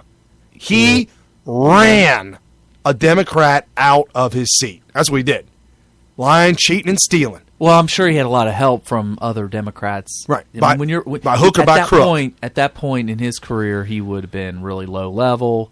When he had the money from the Communist Party, the communist takeover regime, and he had to have been installed into that position. And this is not conspiracy theory. You can find this out on your own. It's a fact. He stole it. So now he's in the Senate. He didn't. I mean, there's no resume. It's like that movie with voted. There's like that movie with Eddie Murphy in it. He changed his name to George Washington to get elected. That's a good idea. You remember that movie? Yeah. I can't remember what it's called, but he changed his name. Never ran an ad. That was Thomas Jefferson. Did he? What was his name? The guy that held the seat was Thomas Jefferson. That was his name. And the guy died. Okay. Well, Eddie Murphy came in and changed his name. It said, I'm Thomas Jefferson running for the seat. So the whole town thought it was still the same guy or something. He made it? Right. So that's how Obama got in the Senate. Once he got in the Senate, after a few years, he spoke at DNC. They gave him a platform. Yeah. He gave a talk. And the reason why he got a platform and he got a talk is because of the money. It's because of the money. The connection and the money. And the deep-rooted Democrats knew the agenda and the goal, and this is what we got to get, and this is what we got to do. And they knew this is our red diaper baby, right? Even Joe Biden knew. Joe Biden called him articulate and clean. I mean, he knew. Oh man! So he's in his own words. He pulled his weight. Right. So the Senate. He's in the Senate. Then after, I don't even know if it's one term, half term, term and a half. It wasn't long at all. It was one term. They say he never showed up. He never did anything. He didn't show up for any votes or nothing. Didn't need to and didn't want to because that's part of the plan. You don't want to show them who you are until you get in. Right. Then he gets to running. The only thing that he was able to say that he voted on or had any stance on that was of record was that, and this was. Oh, right. That he voted against the Iraq War. And it was like he was like one of the only ones. And I think this was when the journalists had already completed their mission in propagandizing the entire world that America was in the wrong for entering Iraq. Right. And so everybody was all prepped up. Right. So here comes Obama, who said, all of y'all, Hillary included. Right. Bill Clinton came out in support of George Bush, saying, hey, we need to get rid of this guy Saddam. All these people, it's like a vast majority of people, supported George W. Bush in entering Iraq. France was with us. Germany was with us. There was other countries. There's tons and tons of countries with us. The people that voted against it were on the very, very fringes. But then, by time Obama came along, they planted that seed on purpose. And all of a sudden Obama comes along. Now, this is kind of conspiratorial to say that all of this propaganda against the Iraq War, I personally believe it was, hey, we need to do something to destroy George Bush. I don't think they were thinking of Obama. They were thinking, we got it. Let's just start hacking away at it. So you think that it coincidentally played out like that? Yes. You don't think they're that smart? I'll tell you, you got to understand we're a low-level person here. Obama was a really low. Yeah. It would have been very conspiratorial. Well, but if it was part and parcel of their plan, him being a low-level guy, he could vote no on it, and it's like throwing fish. Well, if it don't pan out, who cares? He's low-level anyway. It's like putting $10 on 12 at the craps table. Right. You got a 1 in 30 chance to hit that thing, and he's just like, you know what? I'm not going to miss that $10. Right. And he hit 12. Right. Won $300. So he goes up against Hillary. Okay. That ain't happening. That ain't working. It was the dirtiest, nastiest Democrat all-out battle royale. They had to. You know what turned the tide, don't you? No, or laugh. I'll never forget the fact you're getting this out. Anyway, no, I'll never forget the point in time during the primaries where Obama was having a hell of a time getting black support. Oh, they weren't saying he wasn't real.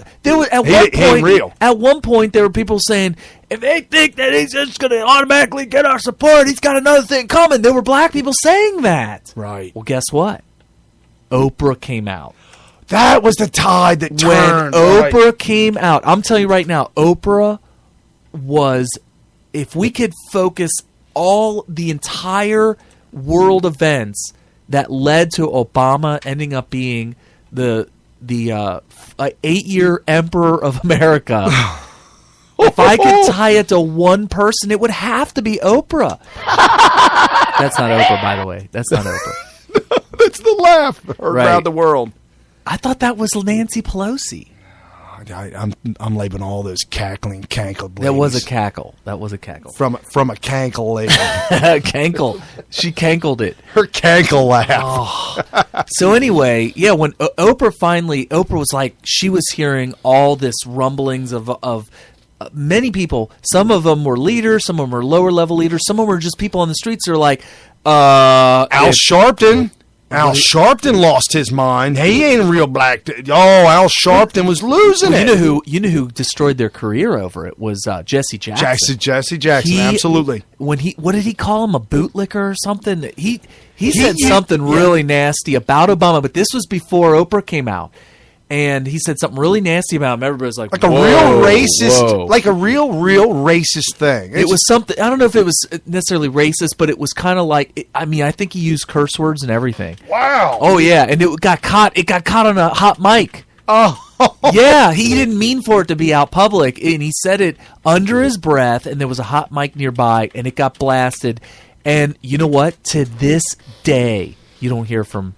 That was like 8 years ago.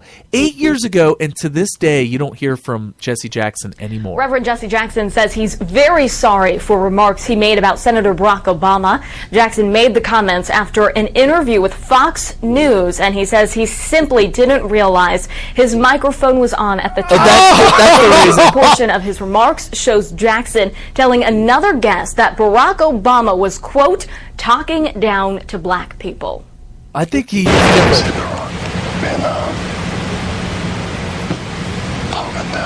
talking down to black people on his faith-based.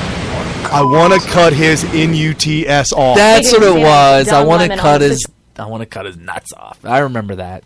They had to bleep it. We wouldn't have to bleep that. Nuts. That's nuts. A cuss word. No. Anyway, so that's what it was. I want to cut his nuts off. That's pretty serious. That's hardcore. It's pretty serious. Hold on. How do you? You're running for president of the United States.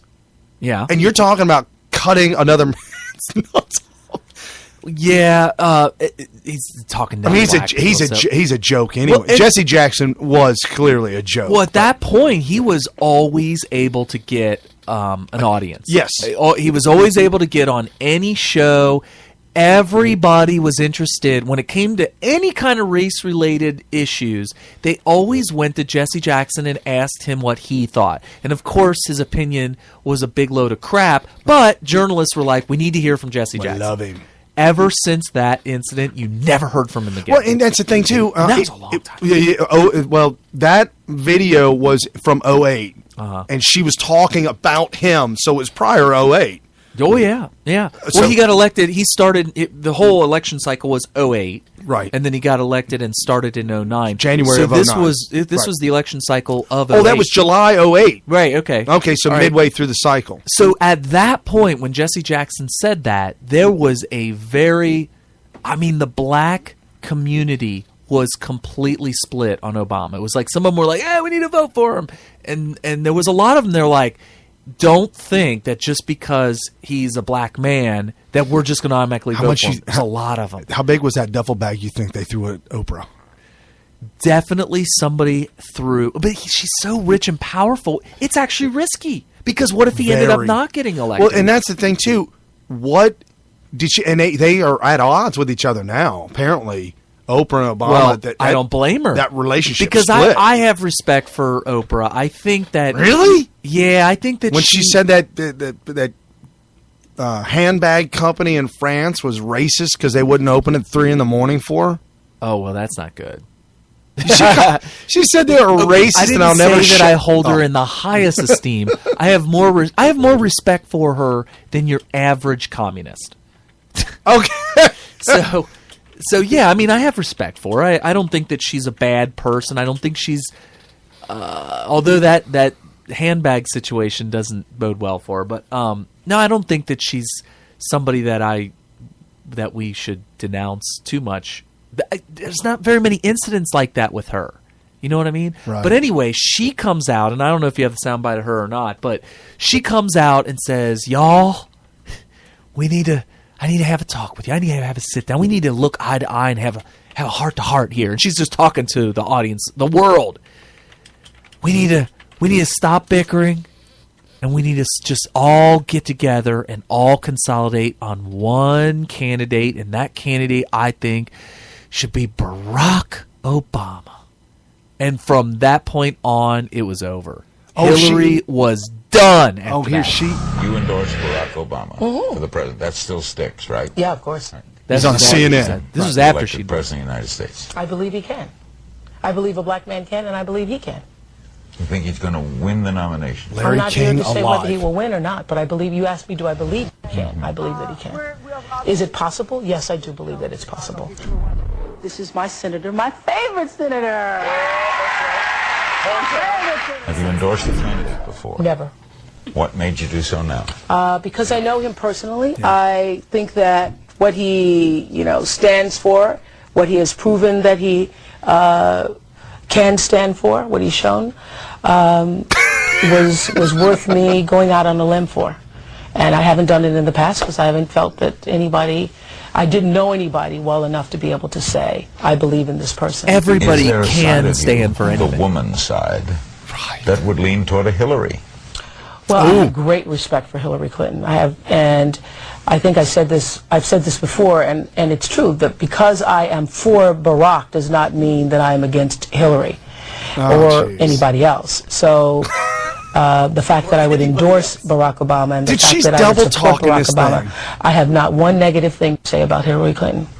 Because you like Barack Obama? I just like Barack Obama. You contributing to him? I haven't contributed. Would you? Well, the truth of the matter is, whether I contribute or not contribute, you're limited to how much you can contribute. So, my money isn't going to make any difference to him. I think that my value to him, my support of him, is probably worth more than any check that I can write. That's right. The fact of me coming out on Larry King alive is worth more than any check I could write. That was just her reiterating. Her big thing was having him on and saying, "Y'all, we need to come together.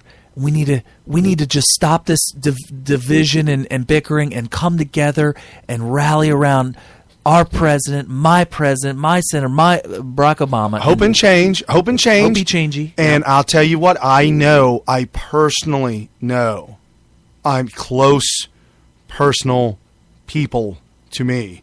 I know. What are you voted. Is that English? Voted for Senator Barack Obama in 2008 on the notion that he's going to end the racial divide. I was hoping for that, even though I did not vote for Barack Obama over McCain because, and I really didn't take the accusations of Hannity. I give him a lot of credit. He was the only one that was shouting repeatedly over and over every single day on his radio show. Every day he was repeating the sound bites of not William Wright, Reverend Wright. Reverend Wright. He was repeating those. He was constantly beating the drum of this guy is a communist. He was quoting excerpts from his actual his book. He made an audio version of his book with his own voice, and he was using excerpts of his own voice saying all these crazy things that you're just like, whoa, I don't know about making him president. So now, I didn't take it seriously, but this was nonstop. But Hannity, and this is the credit I give to Hannity, and to this day, probably for the rest of my life, I'll always respect Hannity because he was the only one that had it nailed.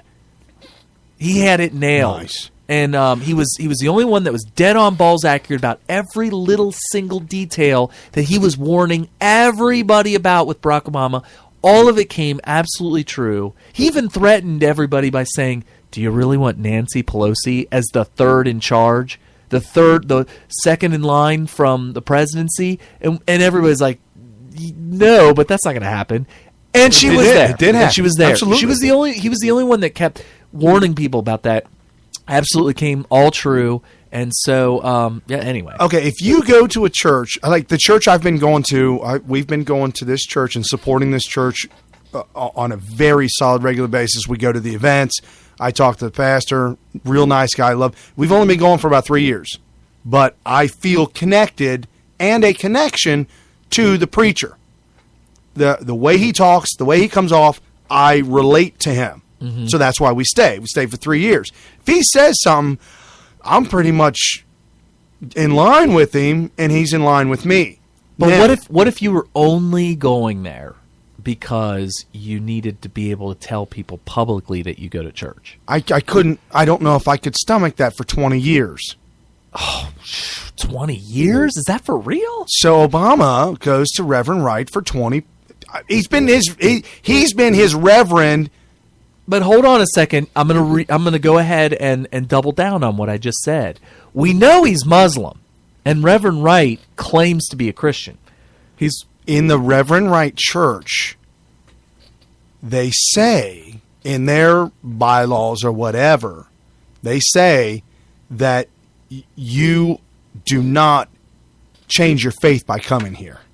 There's words in there. It's a whole thing. I read it, came across it. So you could be a Buddhist, and you go in there. Absolutely. You may be preaching about Jesus and God as far as Christianity is concerned, but at the same time, he's like, y'all keep your religion. I'm just here to preach on you. Right. Hatred for America. So this is the guy that he went to see for 20 years. No. God bless America. God damn America. It's in the Bible for killing innocent people. God damn America. And they tried to play that by saying, oh, no. God, he meant to say, God damned America. Or America. No, he didn't mean it like that. It didn't. Dude. This is the guy, and that was just one sound clip of hundreds of hours. When he said, God damn America, he sounded really emphatic about it, and that he agreed with God for damning America, or is he saying, I wish God would damn America, or is he saying God has damned America? No, he's saying God damn the America. So he's saying, the oppressive. Please, God, will you please damn America, is what he's saying. Right. Okay. He's like, okay. America, you oppressive institution that you are, damn you all to hell. Okay. In context, that I can agree with. I can agree that that's what he was saying. Right. Okay. But the vitriol, the viciousness, the anger, the hatefulness, all of that is his standard preaching. And everybody, you can find it all online. He literally hates everything about America. Okay, so you're sitting in the church, maybe on that day, maybe on any other given day where he's saying stuff similar to that. He's preaching this to people with the intent of convincing them that this is right and that you should agree with me, or if you didn't know this, now I'm teaching it to you. And not only am I teaching it to you, but I'm telling you it's in the Bible. Okay. Like that's what he screams. So this isn't coming from me. No. This isn't coming from me. This is coming from God. Right. Okay. And it's in the Bible. Okay. And so this is 20 years of this. Right. And so he's putting money in the coffers because in order to go to Reverend Wright's church, you actually have to pay money. Oh, this is a requirement. Yes. It's an actual kind of like Scientology. A little bit. Okay. But that's not a Christian church that I would ever... unless you agreed with that. Correct. Okay. Correct. And the church that I go to, he doesn't talk about America, which kind of frustrates me. But he doesn't talk about why? This. Because 501c3 will be pulled. Right. IRS will come and shut it down. Right. No. Not Reverend Wright. How in the world is he exempt from all that? because they hate America. It's okay to hate America. Wait a minute. You're saying that if you're... Is it a priest, preacher? Preacher, whatever. Yeah. If your preacher repeated those exact words, he'd be okay. He wouldn't have. He wouldn't. Nobody'd come back. They'd all be. They'd start standing up and fired. walking out. Well, the way that it's set up is that he was voted in. Our preacher was voted in. If they don't like him, they can vote him out. Okay. I don't know how Reverend Wright's church is set up, but if it's a 501c3, there's members of the board. There's probably people, but the people on the board and part of his church, obviously, they've kept him for 20 plus years, so they all agree with what he's preaching. Yeah, this is all a big Hate America Fest thing. Correct. Okay. This is where Senator Barack Hussein Obama comes from. This is the whole timeline. I'm not making this stuff up. So let's look at a 4-star general. Let's look at the timeline of his life and what he has to do to get where he's at. Mm-hmm. Now, all of a sudden, you throw Barack Obama in there because of... The Mr. Hate America guy. Right. Who decides to make a quote-unquote deal that he had to have Congress... He tricked Congress into letting him make a deal with only 1/3 of the approval of Congress that is not good for America according to all these high-ranking officials right in the military and all the America-loving patriots. They all say this is terrible. Well, during the whole negotiation of this Iran deal, during the entire negotiations, Iran has what they call... We have the president, and there's nobody above him. In Iran, they have like their president, but there is one single man that holds... There's no office. He is the religious leader at the top, the Ayatollah Khomeini. He is the almighty supreme leader. So it's almost kind of like maybe not. You got your prime minister in England, but then you also have the queen. Right. Something similar like... Yeah. But not quite the same, because at this point, the entire royal family is more like a figurehead. Correct. Where people are like, oh, yeah, that's our queen, but she doesn't really tell us to do anything. It's our prime minister that tells us what to do. Right. So the imam, the high almighty imam, is he doesn't deal with the politics of the day, if you will, like a president or a prime minister would. Like back in the day when Mahmoud did a whack job was running the show. Okay. He would get direction from the Ayatollah. By the way, I love that pronunciation. I don't even know if I could do that. I got that from the great one, Dennis Miller. Oh, well, the great one is actually Mark Levin. I know. Dennis Miller. Dennis Miller had a talk show out in... What happened to that? He had a talk show out in San Diego. He doesn't have a talk show anymore? In San Diego. Maybe. Booted? He might still have it. Syndicated somewhere else? On radio. Yeah. A radio show. I know. But I'm wondering why I don't ever get to hear that. Because that sounds like it'd be awesome. He was a great... And that's how he always referred to Mahmoud Ahmadinejad. He called him Mahmoud did a whack job. Wow. Impressive. So that leader gets his direction from the Ayatollah Khomeini, the Almighty. Okay. During the entire negotiations, remember, the number one negotiator on the Iran team was also the best man at Kerry's daughter's wedding. How is that even possible? I shake my head on that one.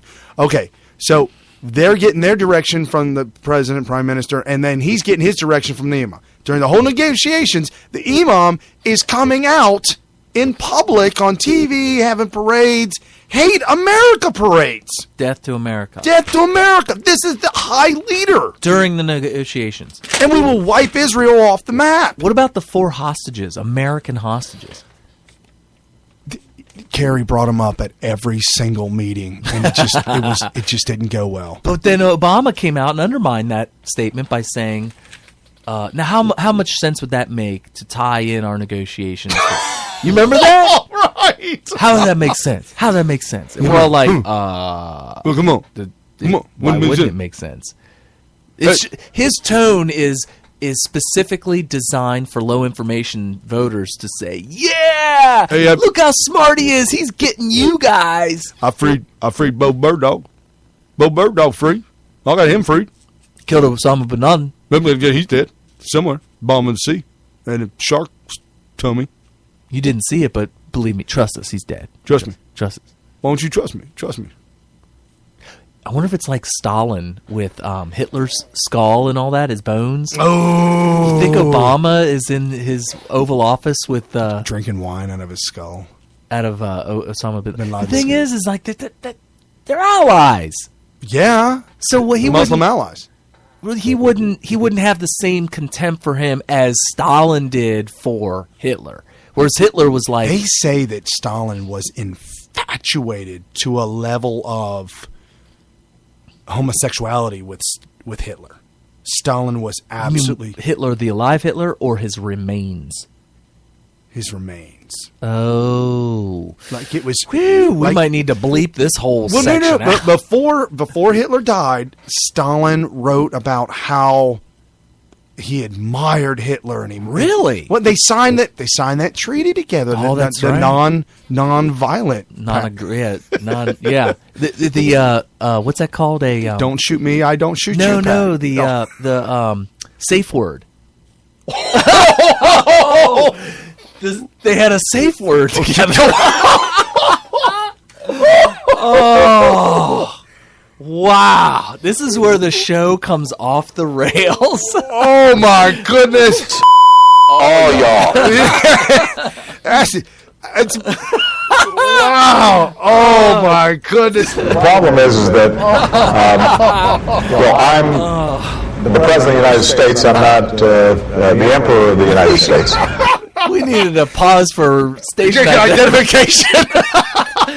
Oh. So anyway, Debbie,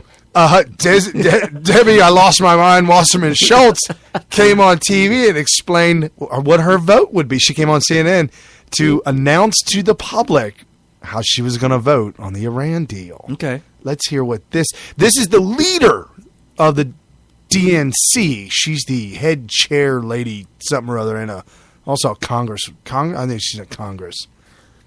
I've gone through a gut-wrenching, thought-provoking process where I wrapped up that process by spending the last few weeks talking with my constituents. And my number one goal in making this decision was to reach a conclusion based on what I thought would be most likely to prevent Iran from achieving their nuclear weapons goals. And in weighing everything, all the information that I've had in front of me, I concluded that the best thing to do is to vote in support of the Iran deal and make sure that we can put Iran years away from being a threshold nuclear state and ensure that we can more closely concentrate on their terrorist activity.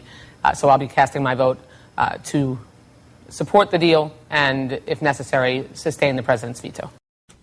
Sustain the president's veto. They gave, I forgot to tell you this, they gave the president veto power of the Senate. You mean, so when the Senate says we support, or we need 2/3 to oppose your deal, right? And if they do that, they also gave him veto power on that, which ain't it's not in the Constitution. That's not there. And if he vetoes it, then they need a 99/100ths vote to override the veto. Right. So she just what she basically said was here's what she said. Hold on. Here's what she said. She said this. She said, wah, wah, wah, wah. No, here's what she said. She said that, I'm going to paraphrase her. Look, we know Iran was right on the brink of getting a nuclear weapon. They're getting it no matter what. This deal ensures that we're about 10 years out. Is that ridiculous? We can't just sit there. She didn't say 10. She just said years. But the thing, I know, the agreement, right. When she says years, because by the agreement's 10 years. Okay, but there's no. You mean the treaty? No, it's treaty. not a treaty. It's not a treaty. What? No, it's an agreement. agreement. Oh. It's like that. I just saw, this is a little bit unrelated, but I like to tie it in. They wanted to inspect that guy, Gavin's car, or Gavin's buddy's car, when he was coming into California. And he said, well, do you have a warrant? And they're like, we don't need a warrant. It's the law. You got to inspect your car. Yes, you do need a warrant. Well, he said, well, the Constitution guarantees me that you don't get to search my car or my possessions or seize any of my possessions without probable cause. Fourth Amendment. You know what she said? What? Oh, no, that's cool. That's cool. We're not going to search your car. We're just going to inspect it. What? Yeah. And he said, well, wait a minute. Isn't inspecting it, searching it? And they're like, no. We're not searching it. We're just inspecting it. Well, are you looking at it now? Well, we need to open the trunk. We need to go through. Oh, come on! We need to inspect all of this. And he was like, well, do you have a warrant? We don't need one. Well, you need a warrant to search. We're not searching, sir. We're inspecting. Sir, we're not searching. We're inspecting. Well, if you can't come in my car to inspect, that's called searching. I'm losing it, man. I'm telling you. I'm losing it. Well, that's what Debbie Walton I got blood Schultz, shooting out of my ears. Right. Well, Debbie and all of these other Democrats are saying, hey, it's not a treaty. It's an agreement. Not a treaty. So I voted on an agreement, not a treaty. But aren't you agreeing to this, and this, which also by law constituted to be a treaty? No, it's not a treaty. We just did this with the Congress and the Senate, and we just uncalled it. We called it an agreement. They used the paperwork in the House and the Senate to call it an agreement, and not a treaty. Did you not read this paper? Oh, the paperwork. I got paper. It's stamped. Says agreement. It's stamped. It has one of those the embossed seal. Yes, the notaries. seal on it. This woman, oh my gosh. So yeah, it's the semantics. It's the changing of words. We're not searching. We're inspecting. It's not a treaty. It's an agreement. It's not marriage. It's garage. It is garage. Wow. So did you hear what France had to say about this? I'm sure they're in total agreement. Wow. Now, let's bust out the paper. Breaking news that the American news media will not allow you to hear.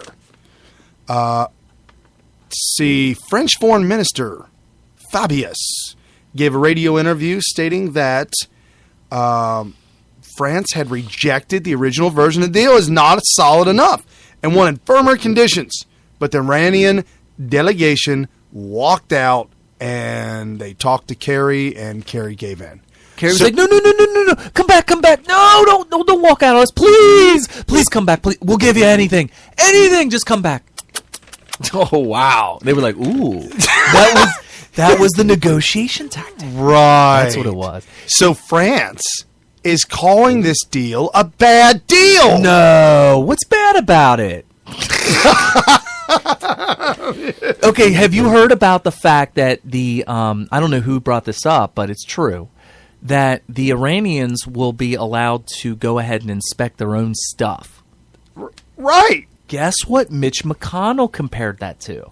I'll have to give him some credit. Okay. Even though he's a complete rhino. Yeah, Mitch Republican McConnell's no good he's either. A total Democrat. Out of Kentucky. He's a total whatever.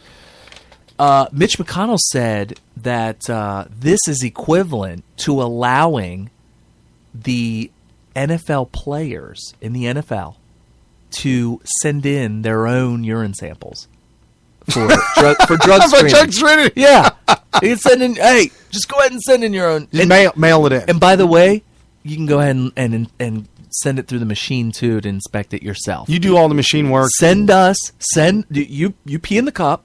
You put it in the machine. Whatever the results are, you tell us. Yeah, just tell us. Give us a call. Right. Give us a call. If it's negative, tell if it's negative. If it's positive, go ahead and tell us what you pop positive for. That's literally what this is. Right. So the French delegation was considered by observers to be the hardest bargainers of all 5 countries. We're talking U.S., Britain, Germany, Russia, and China. And France was considered the hardest bargainer. France had to walk away from the table. France has rear view mirrors on their tanks. Why is that, Kerry? So they can see the battle. Look at them watching. They can watch it. I mean, that's the only way you see it. That's the only way they can see it. France was the hardest bargainer. That's what they're saying, yeah. Wow. I guess I'm allowed to lift the boycott on French fries. That's a blast from the past. Well, there's a moderator and managing editor, high up lady at PBS and Washington Week, which are both funded by the government. Uh-oh. Okay. PBS is government funding. It shouldn't never be, but anyways. She came out and tweeted. I mean, she's a high-level person at this place. She came out and tweeted that, take that, BB. Huh? As soon as the deal went down, on Wednesday, when the thing didn't pass and Obama can still go through with it, she tweeted, "Take that, BB." So she literally taunted her enemy, which is correct. Jews. Benjamin Netanyahu. Jews. Benjamin Netanyahu. Obama came out with a yarmulke and said, "I really don't like this label that people have put on me of anti-Semite." You shut up. I swear. No. He had the yarmulke and everything. What? Yeah, you might have to look that up. Oh my Lord! Yeah, so I don't know what it's literally like. Okay, guys, I know I'm exposed here. But I'm gonna make one last ditch effort to go ahead and pull the wool back over your eyes, and that's what he was doing. Right. So her name's Gwen Ifill, Ifill. Okay. Or maybe it's L. No, it's got to be an I. You wouldn't have an LFILL. Maybe if you were Russian or something. Lots of consonants. So she's the vice president in this organization. She's a best-selling author of The Breakthrough, Politics and Race in the Age of Obama. Ooh, interesting. She also moderated the vice presidential debates during the presidential election in 2004 and 2008. Okay. So she's very politically savvy, if you will. I believe that. Running PBS and Washington Week, which are both supported by the government, nonprofits. And she reposted a picture on her Twitter account of Benjamin Netanyahu with that, when he was giving the talk, and he had a picture of the bomb, and he had levels, and he was talking about Iran. This is Iran now on this bomb. And yeah. She retweeted that, making fun of him posting. So she was really cracking on Benjamin Netanyahu. Our government and the propaganda broadcast service, is that what PBS stands for? Propaganda broadcast service, yes. Okay. So propaganda broadcast service, which is government-owned government. What is going on here? Bunch of anti-Semites. And let me tell you something. We have said this so many times in the past, but we haven't said it recently. The Democrat Party, a.k.a. the Communist Party USA, right, is the most Jew-hating anti-Semites I have ever seen. But Jews vote for them. Well, there's a percentage of them, but the percentage is shockingly high. Yeah. I mean, if you are Jewish, you've got to be an enemy of the Democrats in America. Yeah. Because they want to fire up the gas crematories chambers again. Yeah. The gas chambers and all that stuff. They want to go. They're like, you know why we didn't tear these down in Germany? Oh no! So we can fast track it. Hey, it's just skipped my mind. It's the ADD kicking in. Visitors in Germany this week went to a concentration camp. Yeah. And they were greeted at the front door with the misters, the spray misters. Oh, you mean misting? Like the Febreze? When you're in Vegas and it's really, really, really hot and you're standing outside waiting to get in a door, it's got light water mist coming down. Shut up. Yes, dude, they were losing it. They were losing it. Because the optics. They was losing it. Was it a hot day at least? Germany, Probably. I mean, how hot? They have the same climate as Cincinnati. Okay, there you go. It gets hot here. Okay. I mean, it got 90 yesterday. I've never been to a place where they had misters in Cincinnati, though. Oh, they have them, like if you go to the zoo, I think they might have them. And also, and it's got to be a hot day, though. They also have them in certain places at... They have it in the parking lot of the zoo. Okay. They also have them at Waterworks, which is called something else now, Soak City. At Kings Island. Yeah, but that's a water park. Well, yeah, you would think you wouldn't need them there, but they have them there. When was the last time you went to the cemetery that they had misters? Oh, they should, because sometimes you got to go there and it's hot and humid. But it's just a cemetery. Dude. What, are you worried that the mist is going to look like a ghost or something? But I know what you're saying. You're at a gas chamber. They freaked out. And you're pumping in mist. Like there's a cloud of... Oh. They said the ambiance was just a bit overwhelming. It was just too real. It was too real. The misters were going. They had to run out. And there were people screaming. Why are we laughing? That came down this week. I couldn't. I read the article. I was like, you got to be kidding me. That's kind of... I can laugh about it because I know that that's not what they were... No, of course not. Thinking but the article was written... Yes.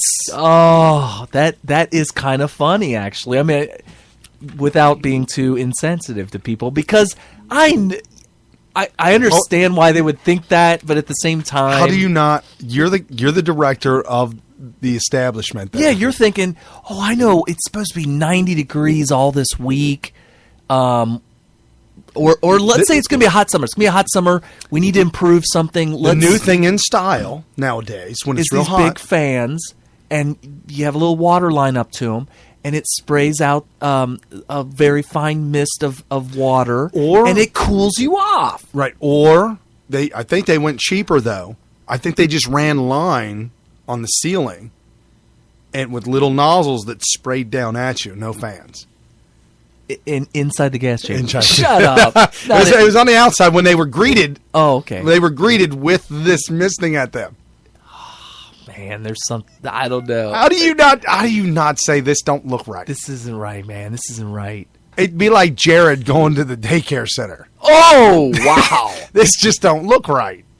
It just ain't right. The fact that he had a youth organization in the hall for fat kids. You know, the ones that are abused. Oh, I see. How do we go off on this tangent? All right. So back on the if you're Jewish and voting Democrat Party, you've got some major malfunctions going on. Something. Yeah, I don't get it. I really don't get it at all. Oh. So what about Kim Davis? Is it Davis or Davies? You know, I've got her name. It's spelled Davis. Which I live off of a street called Davis. We don't call it Davies. So I'm going to just assume it's Davis. And if I'm wrong, you guys can give me some hate mail. Okay, fair enough. So USA Today reported... Okay, well, what's the backstory on her? Okay, this woman in Kentucky is an elected official. And her job is to hand out marriage licenses. Well, her department... She's head of the department, the county clerk's office. She's the county clerk. In Kentucky, Moorhead, Kentucky, right? And so she has a few people working for her in that office. And one of the things they do is issue marriage licenses. Okay. Well, since 9 Supreme Court justices decided... To make the law... Or no, change the definition of a word. Change the definition of a word. They don't have to make a law. No. The law's already there. We're just going to change the law by changing the words in the law, change the definitions. Right. So the words are all the same. Right. We're just going to change the definitions of words. And you can't use your religion because defending yourself by saying it's my religious right. You can't use that anymore because your religion creates hate. Well, okay, so here's where I've been torn, and I actually tweeted a couple times this week because I want to get some feedback or something, and it's weird. You got the left who's like, hey, look, you can't go into office and run it under your own religion because you're serving people and we have a separation of church and state. And, of course, the right is like, hey, she's an elected official. We knew she was Christian. She can do whatever she wants. And if we didn't like it, we would vote somebody else in. Correct. Who would not run it that way. So she refused marriage licenses to everyone. Oh, I thought it was gay couples. And singles. Singles. Oh, wow. I would too. Me too. I would be like, you know what? You're what? Where did that word come from? I feel like people who are single are being discriminated against because they should be allowed to get married too. You know why I said single? Because I was watching the video, and in the video, there was a man and a woman, a couple, but they weren't holding hands. They were just standing next to each other. We want our marriage lives, blah, blah, blah. But then you saw the gay couples, and they were all mauling each other. Hey, wait till the honeymoon, honey. Right, get a room. I am not kidding you. They were all over each other like, look at how we do it. I'm like, dude, really? Yeah, straight couples don't do that. Have some, is it decorum? Have some decorum. Decorum, okay, I'll take that. Have some decorum. Have some respect. Respect for yourself. For your wife. Wait, what? It's my husband. Well, what does that mean? You're the wife? It's my husband. So you're the wife?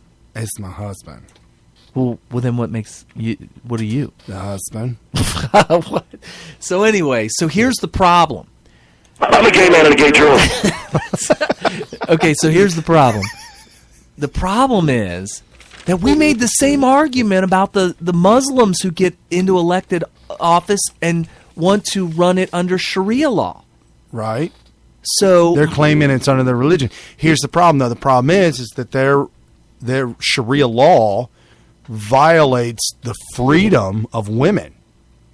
Okay, so why couldn't a gay couple or a liberal say, well, her Christian religion violates these secular atheists? Well, but it's not the Constitution. Right. No, the Constitution is the framework for the freedom. Okay. Okay, and the Bill of Rights. There's your freedom.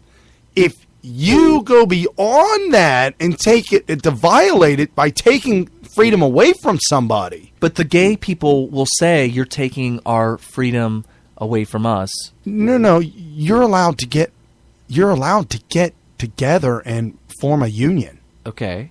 We're never saying you could You're making a good point as here. a gay man and a gay journalist. I'm going to tell you right now that you are allowed to go down and get a civil union. Do they have the civil union? Yes. Do they? Yes. So then what's the problem? They want the word marriage.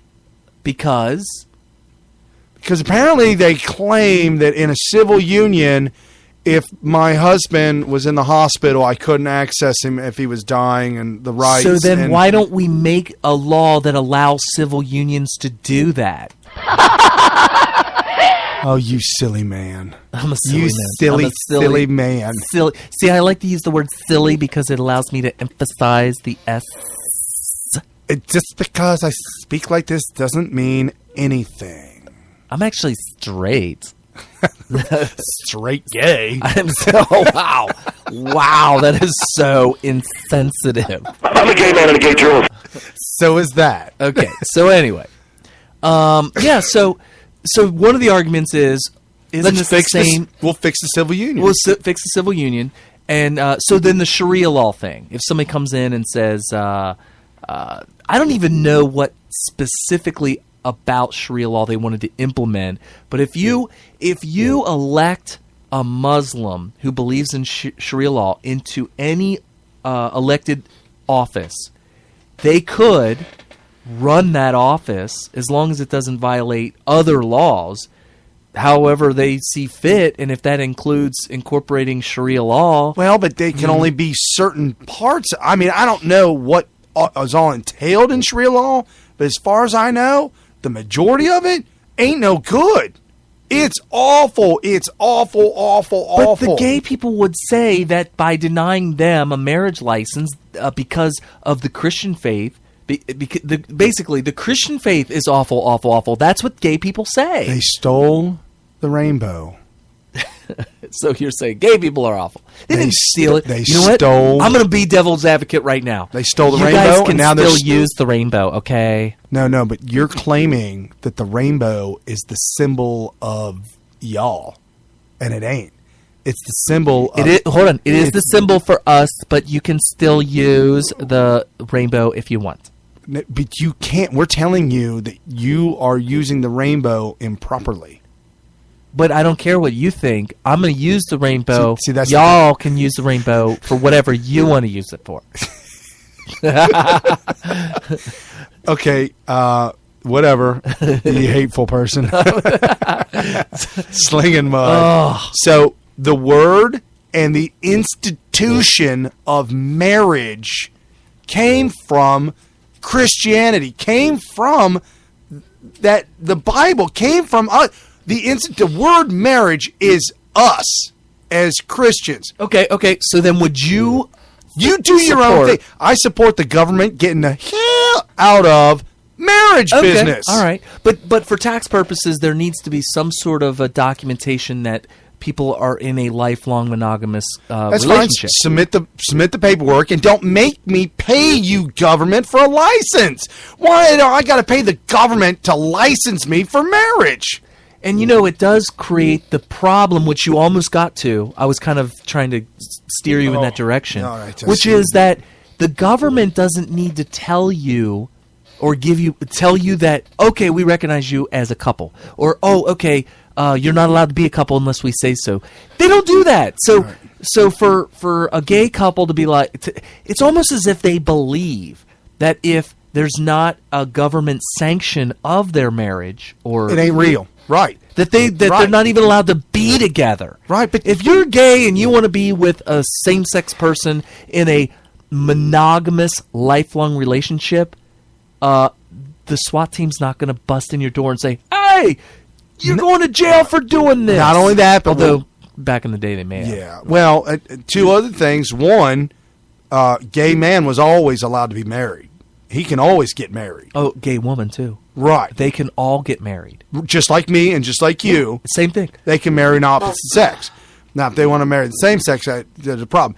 Now, yeah, by the definition of marriage and by our laws, no individual person was barred from getting married. Okay. If you're gay, you're allowed to get married. You just have to if you're a gay man, right, you have to marry a woman. And if you're a gay woman, you have to marry a man. So they literally changed the definition of marriage. Okay. Second thing, across the country, on the books, on many cities and many towns and many vicinities, maybe even whole states, on the books, on the laws, sodomy is illegal. Now you're muddying the water, figuratively.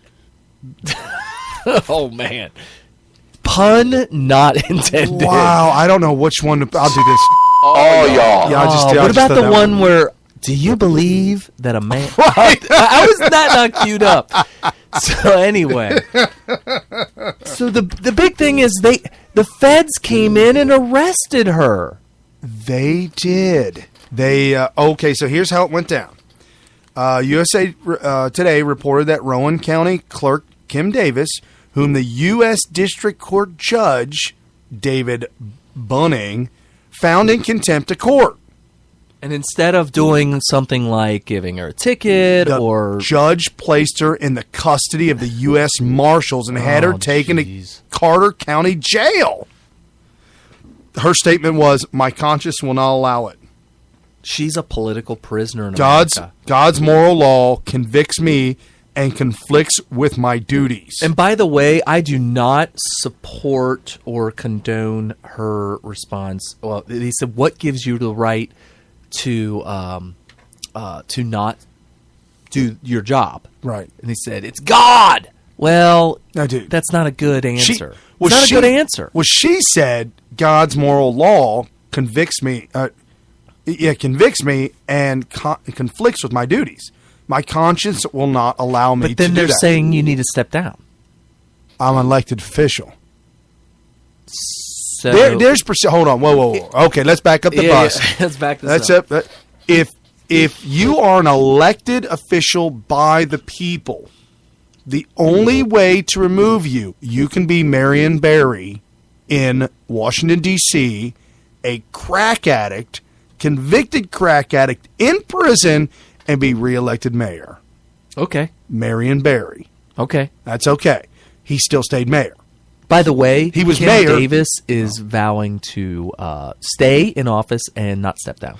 Correct. And she has told her employees, while I'm gone, do not violate my standing rule.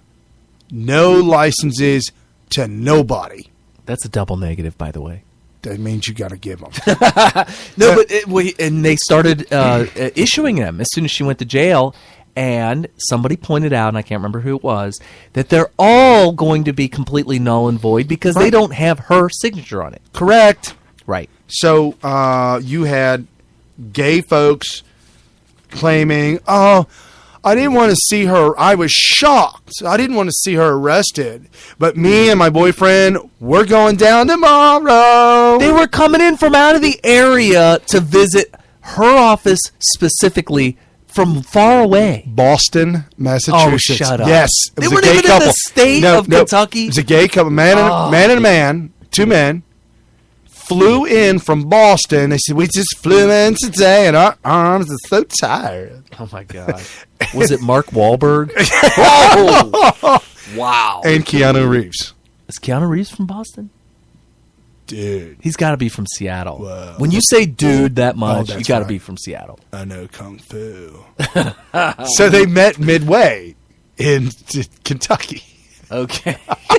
That's why. They had an excuse. They were like, we needed to meet halfway. Let's go to Kentucky. So they flew in from Boston like, we are here to support our brothers. Okay. What about your sisters?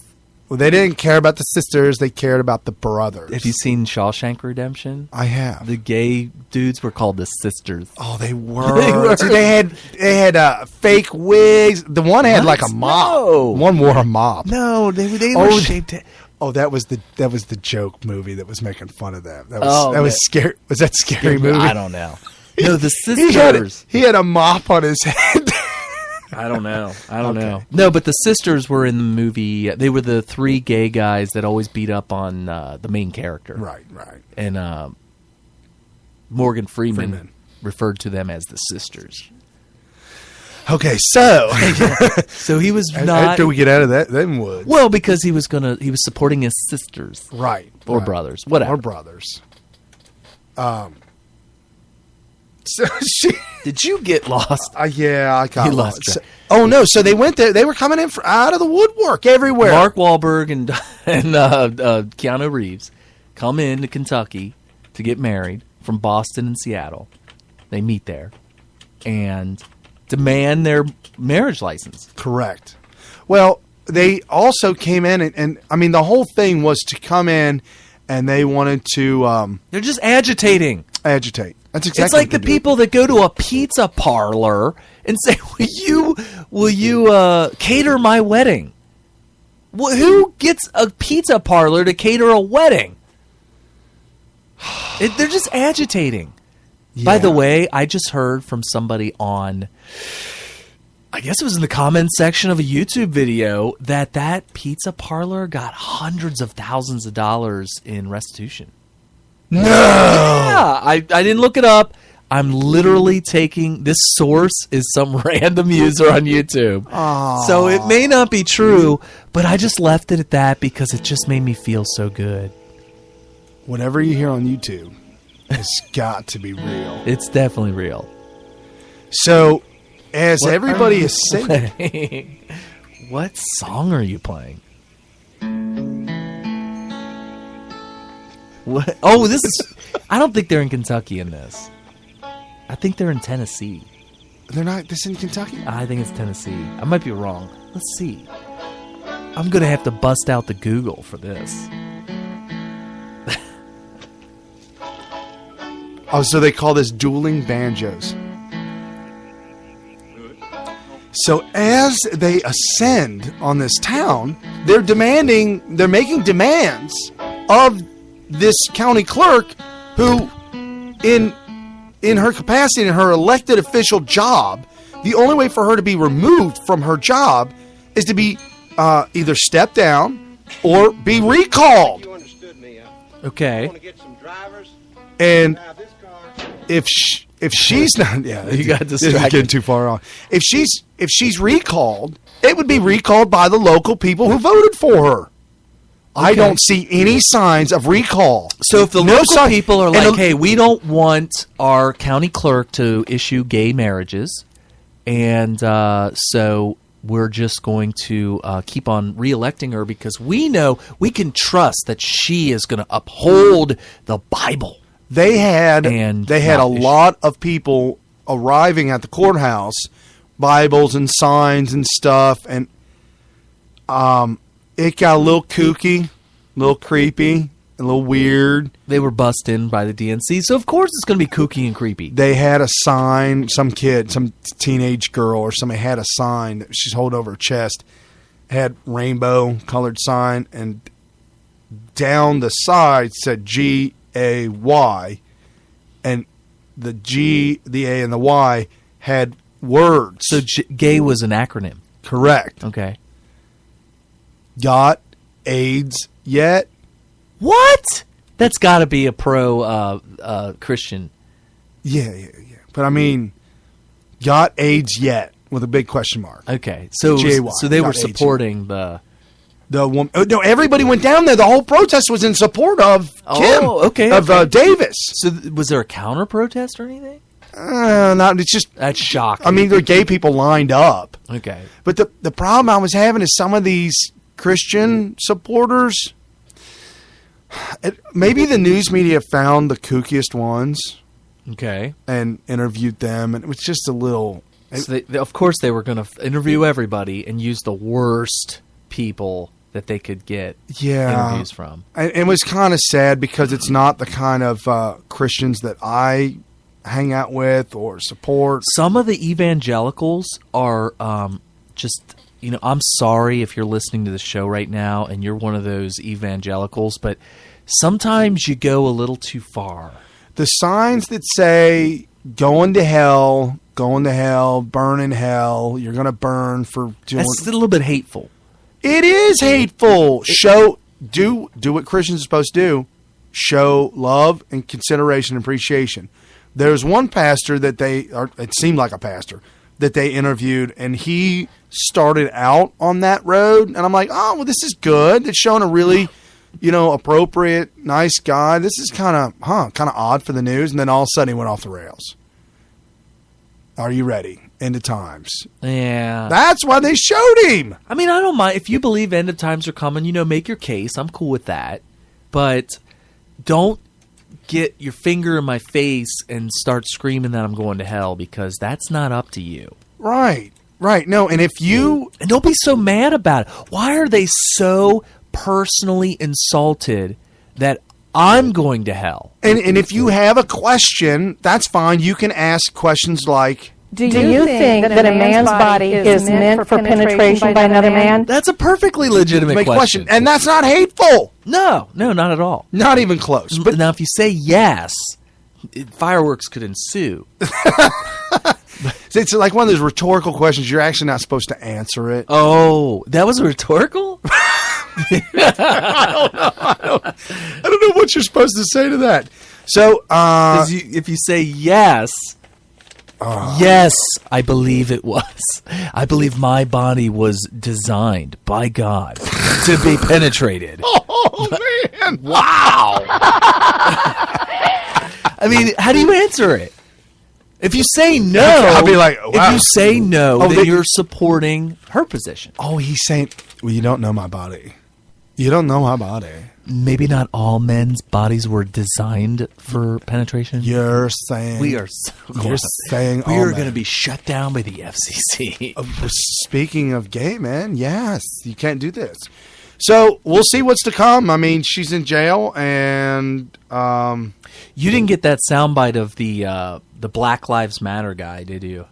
No. Oh. At least 2 couples say they plan to request marriage licenses Friday at Rowan County Clerk Office, something no gay or straight couple has been able to do since June 26th. Yep. It's as much as it is. You want to get into... Yeah, I don't know what else to say about that other than... I mean, we could debate all day long about whether or not you should be allowed to invoke your Christian beliefs in office. I think you are allowed to, as long as it doesn't go against established written laws that are already on the books. Here's the problem. No, the American people voted in large majorities across the country, even in California. especially, they did it twice. They voted twice in California.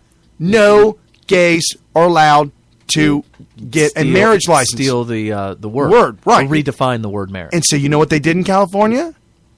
Had a judge overturn it. The people didn't really mean it. Yeah, it was like 60 to 40. It was a huge vote. In California, 60% saying no to gay marriage is really huge. It's shockingly huge. I was surprised at how big it was, and I was happy. And then all of a sudden you find an activist judge that overturns it. Yeah. How do you overturn a vote? Yeah, it doesn't. It's obviously not what their purpose is. You don't just overturn a vote. And their whole ground was, well, what they voted on violates the Constitution. But I don't think they do a good enough job of making that point. No. They don't make that point. No. They just say, I think it is. Because it doesn't feel right. It feels right to me to allow these people to redefine the word marriage. So I'm going to say it's unconstitutional, and therefore you're going to have to adhere to what I say. All right. So anyway. Yeah. I'm really another thing I guess that we're going to talk about that really grinds my gears. Oh, Mr. Producer, we're not even with it today. Oh my goodness! Should we fire him again? Oh, I think we should. What the H was that, buddy? Apparently, the crowd wants us to fire the producer. Good deal. Okay, so there are two.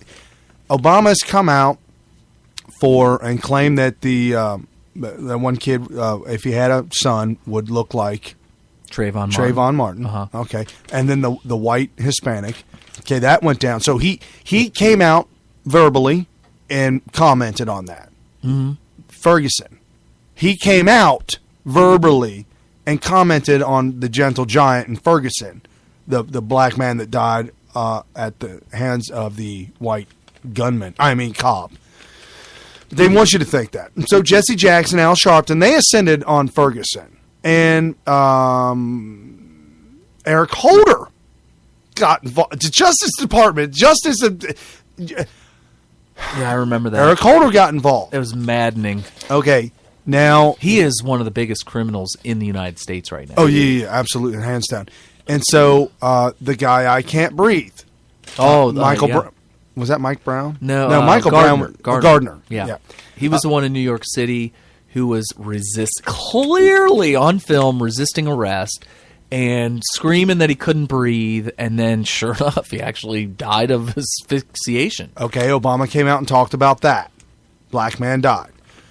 Then the other guy who got the rough ride, who went to the Waffle House, got a Waffle House ride. Right.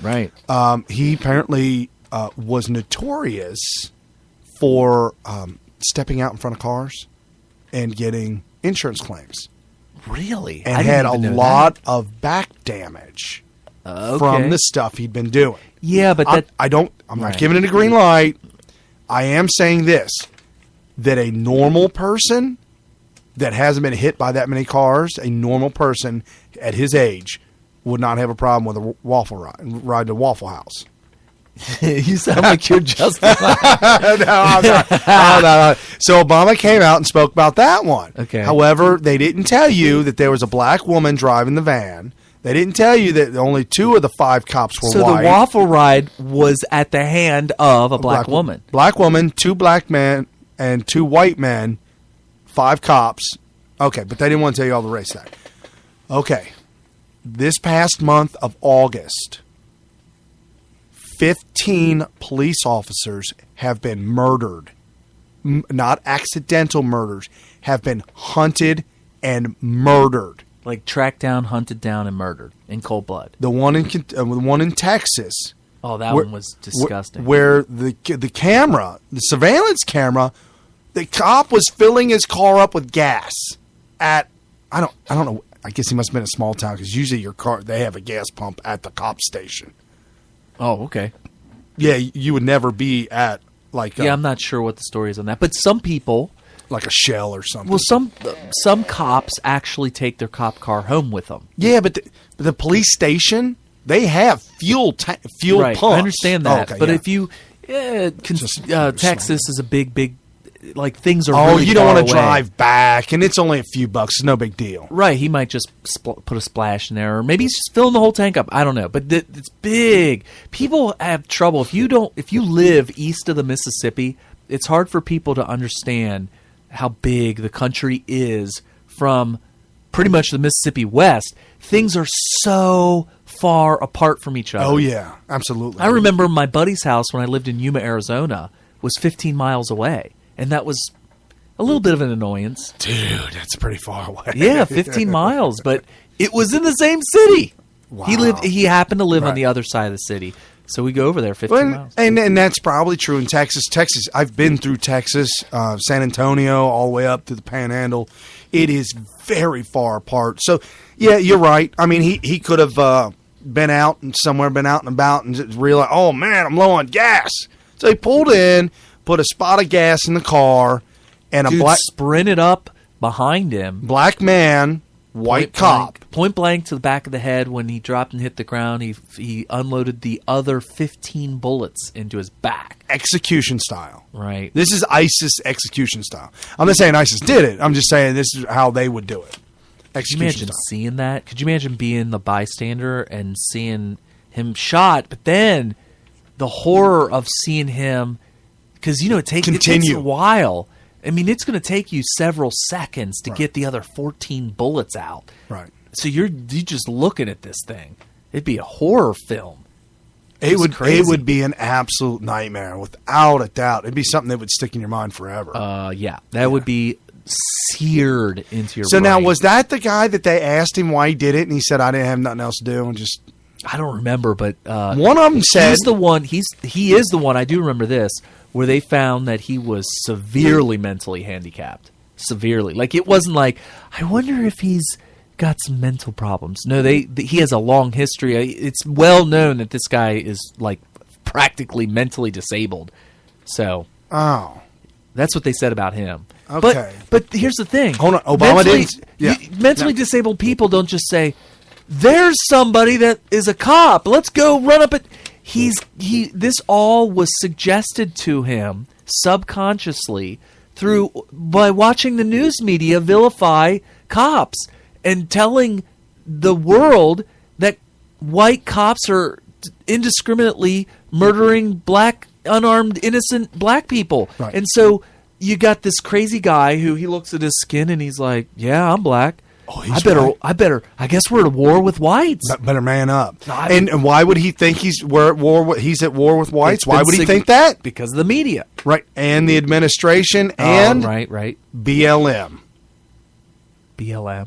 Black Lives Matter. Oh, right. Mm-hmm. Okay, so his name was Deputy Sheriff Darren Goforth. He's shot while pumping gas. He'd been on the force for 10 years. He had a wife, 2 children, 5 and 12. Yeah, that's terrible. 5 and 12. I mean, we've got children. How old is your daughter? Like 10? 9? Yeah. And I've got a 6, a 7, a 6, a 5, and a 1. Yeah, I mean it's kind of scary. And then this this latest one in North Chicago. This happened on the first couple days ago, like last weekend maybe. Well, I'm getting weeks mixed up. Okay, so I think this happened on the first. Yeah, it was last Tuesday. Apparently, Joe, I'm just going to call him Joe Galingowitz. So Lieutenant Joe, been on the force for 32 years, former Army veteran, and he's doing a patrol, and all of a sudden he sees 3 men out by an abandoned cement area. Okay. And for whatever reason, he phoned it in and said, hey, there's a suspicious activity. I'm going to check it out. Then apparently he claims it's either 2 white and 1 black, or 2 black and 1 white. Are these the ones that were still on the run? Apparently, yeah. These are the ones on the run. Because they were describing the suspects as two white people. Okay, 2 white and 1 black. Something like that. Yeah, there's 3 total. There's $50,000 reward for anybody with any information. Yeah, I heard that too, yeah. Right. Mm-hmm. Okay, so he gets into a foot pursuit with these 3 guys, and he phones that in. Okay. sheriffs and deputies, everybody shows up at the scene, and all they have, dead Joe. Lieutenant Joe is dead. Okay. They don't, and now they're just scouring the area. They're also calling in the FBI to help with forensics to see if they can get any kind of clues as to who these guys were. They're also saying that local home video and some of the businesses may have something that they're going through as well. A lot of questions up in the air. This guy had 4 sons and a wife, and they said that he was about to retire at the end of this month. Oh no! It's like what's that movie with Mel Gibson? Lethal Weapon. Getting too old for this. Yeah. So we have.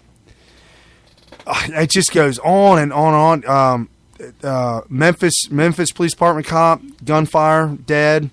Gunfire, dead. So my question is this, and I'm sure we will never really be able to get a true grasp on this, is obviously these are all being found by the media and published, and so for us to consume and see, oh, look at all these cops dying.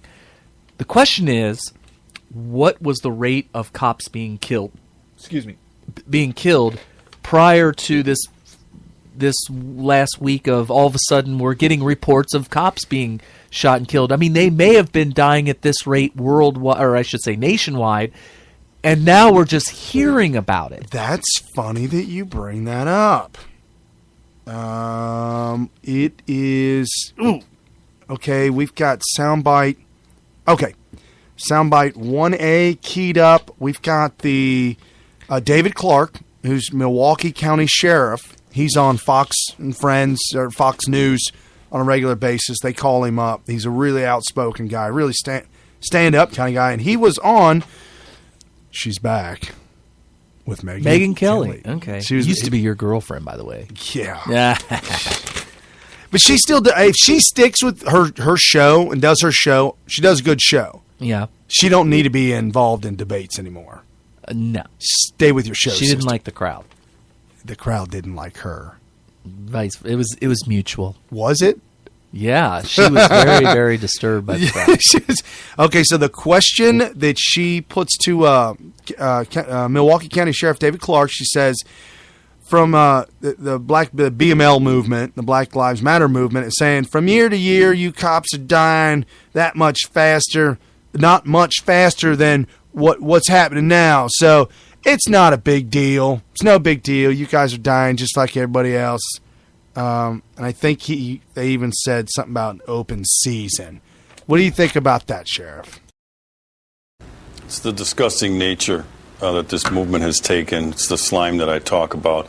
But then again, Megan, they have the same attitude about black-on-black crime, no big deal, nothing to see here. I think the President of the United States, because he waded into this in the days after Ferguson with some inflammatory rhetoric, where he breathed life into this anti-cop sentiment that now exists in the United States. He made the statement that our law enforcement officers have a fear of people that don't look like them.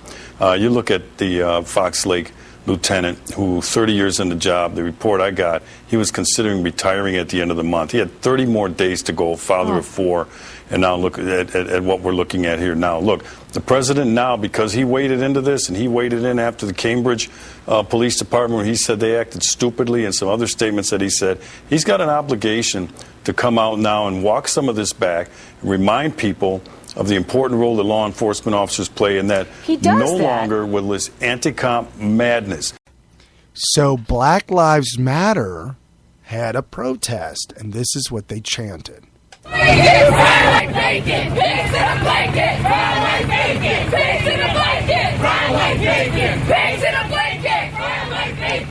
That's definitely a direct threat to cops.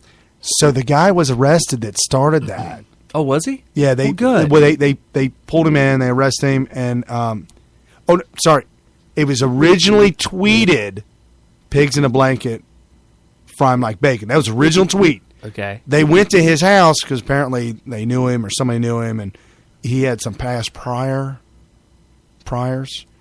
And I think he was arrested for inciting violence.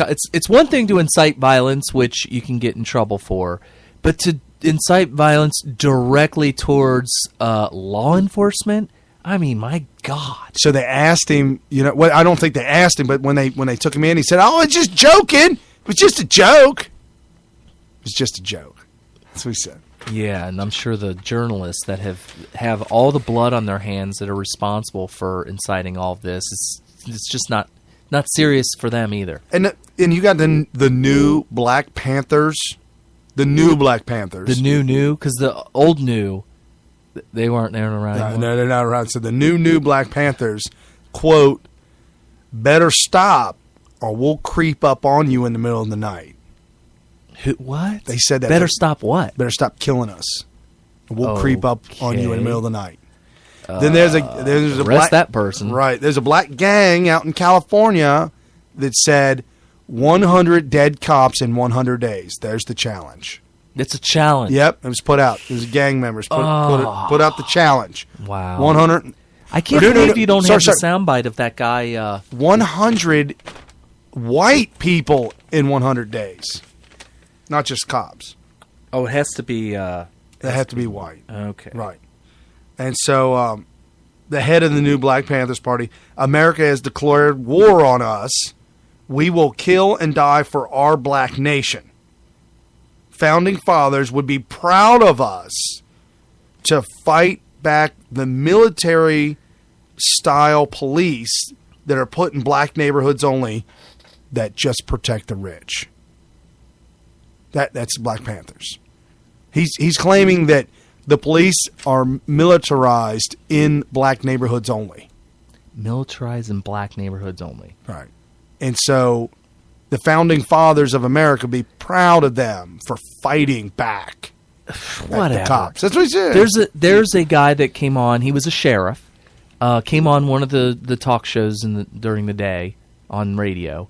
And he said, the problem is, and they'll say this, the people in the poor neighborhoods and whatever, and the Black Lives Matter people will say, the problem is there's way too much engagement of the cops with us, our people, Black Lives Matter, poor people, the people in the ghetto. No, they say that's best. Well, no. They said that there's too much engagement and it always ends poorly.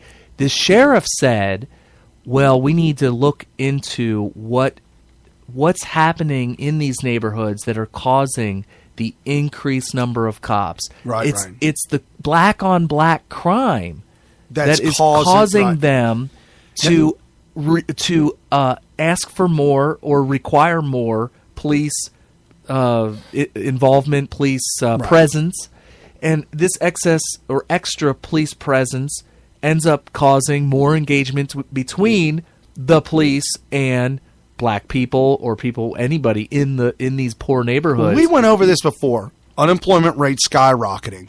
The whole, not woe is me, but the whole, everybody's holding me down. The whole thing about, Obama coming out and just pushing this whole racist, racial agenda. I mean, he is definitely a huge race baiter.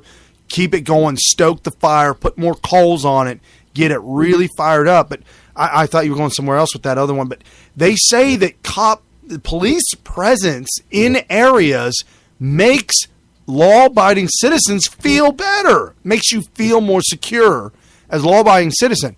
Something that Cincinnati's done recently that I asked about.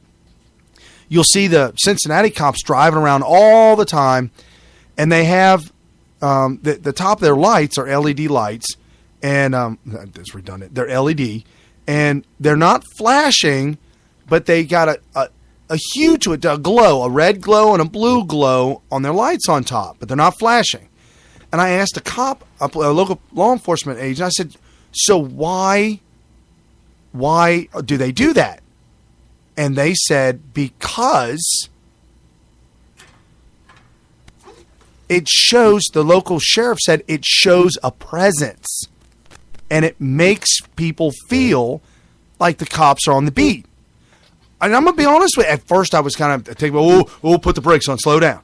Slow down. That might be bad news coming by. No. He's just there. He's just there patrolling. I felt better. Okay. And it was but if you not north side, it was up in going out North Bend Road, way out there. It's a bad neighborhood. Well, if you have a preconceived notion that the cops are out to get you at all costs, at all opportunities they have a chance to come and get you, you might not feel better by that happening. Well, yeah, but when cops come to local areas and engage the public on a friendly note, get involved with the public on just walking down the street. Like my daughters will wave to the police officer, "Hey, Mr. Police Officer," and they'll wave back. I mean, that is good. Yeah, sure. But when there's a lot of violence in that bad neighborhood, and the only thing you see of cops is because that's all they can do. They're so busy, so swamped with whether it's looting, rioting, and burning. Yeah, and drugs. So what should they do? Get a job, move out. Oh, but the cops. I mean, what are they to do? That I don't know. I don't have an answer. Be there and present. So you want to hear this guy? Let's see if this works. You got it. You got it keyed up. Oh yeah. Let's see if it works. King Noble, black supremacy. Yep. And I want to talk about the shooting of the white deputy sheriff in Houston, Texas. Reminds me of a Bob Marley song, "I Shot the Sheriff." Oh, jeez. Very interesting. To me, what the Houston, Texas brutal execution before the public represents to me is its open season on killing whites and white police officers. And probably killing cops, period. It's open season. And then you just had Straight Outta Compton come out with this "fuck the police" and this revisitation of this rebellious energy towards the police department and the police. So now you got some... Oh, by the way, there's going to be a lot of cuss words on this. There's no editing. Is that okay? I mean, there's good. He already dropped the F-bomb, but right. We got the notion of what he's saying, though. Open season on whites. Yeah. That was the big thing that came out. Is that it's open season. This is like another couple minutes long, but he goes into this ridiculous rant full of cuss words about how that it's a war, it's a race war, and it's open season on whites. Oh, I mean, he goes into. I mean, it gets worse. I should probably black militant or some angry black man. So if you have children listening, walks you might up wanna... and executes a cracker cop in broad daylight. This is real. It's open season on killing white people and cops. It's unavoidable, inescapable. It's funny that now we'll move into a time where the predator will become the prey. Yes, they said there will be a race war, and that we cannot win a race war. We can't win. We're outnumbered. They got weapons, they got drones, they got this, they got that. But I remind you of the buffaloes who outnumber the lions. Oh, that's right. They're bigger than lions, and they move in larger herds, but they're picked off by lions one by one, picking them off. Today, we live in a time where the white man will be picked off, and there's nothing he can do about it. His day is up. His time is up. We will witness more executions and killing of white people and cops than we ever had before. We see with the Houston, Texas shooting, and we see with the news reporting shooting in Virginia. It's about to go down. It's open season on killing white people and crackers.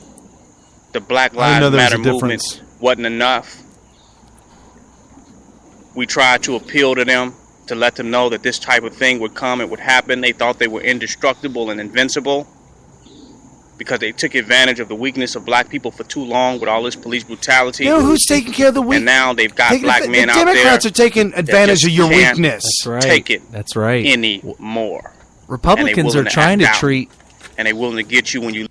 So he's telling you we're going to get you when you least expect it, which is pretty much kind of like what happened to the Texas cop.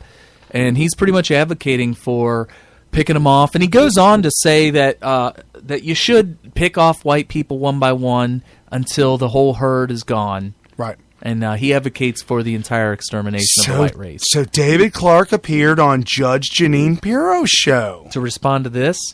And Judge Jeanine said,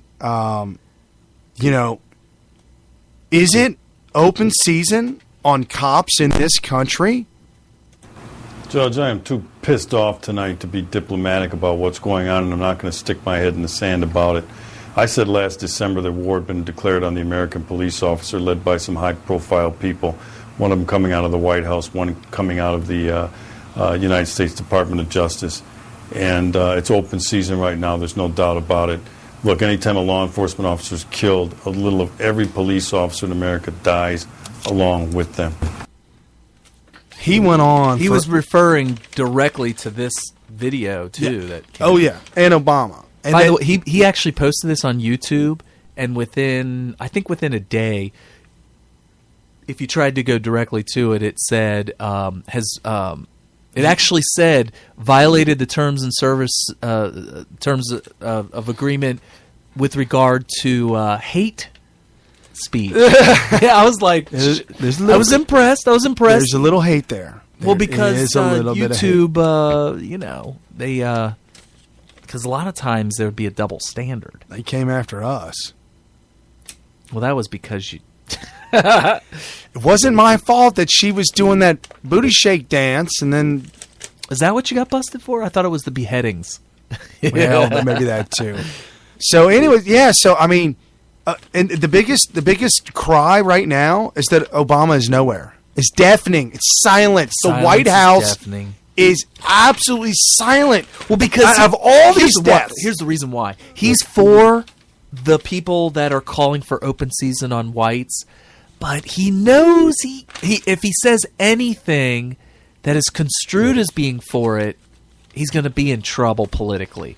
But he can't come out against it because he's for it.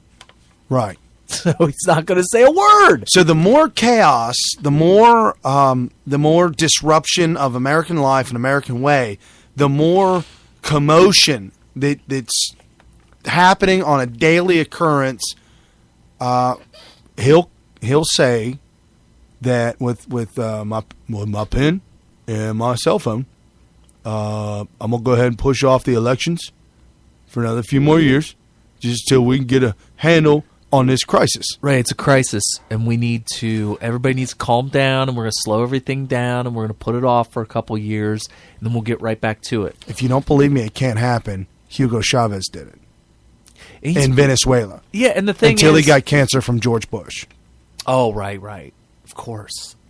Hugo Chavez destroyed, in I think like 10 years, destroyed Venezuela's economy. Well, destroyed it because he implemented full-blown communism instantly. Yeah, it was a communist state.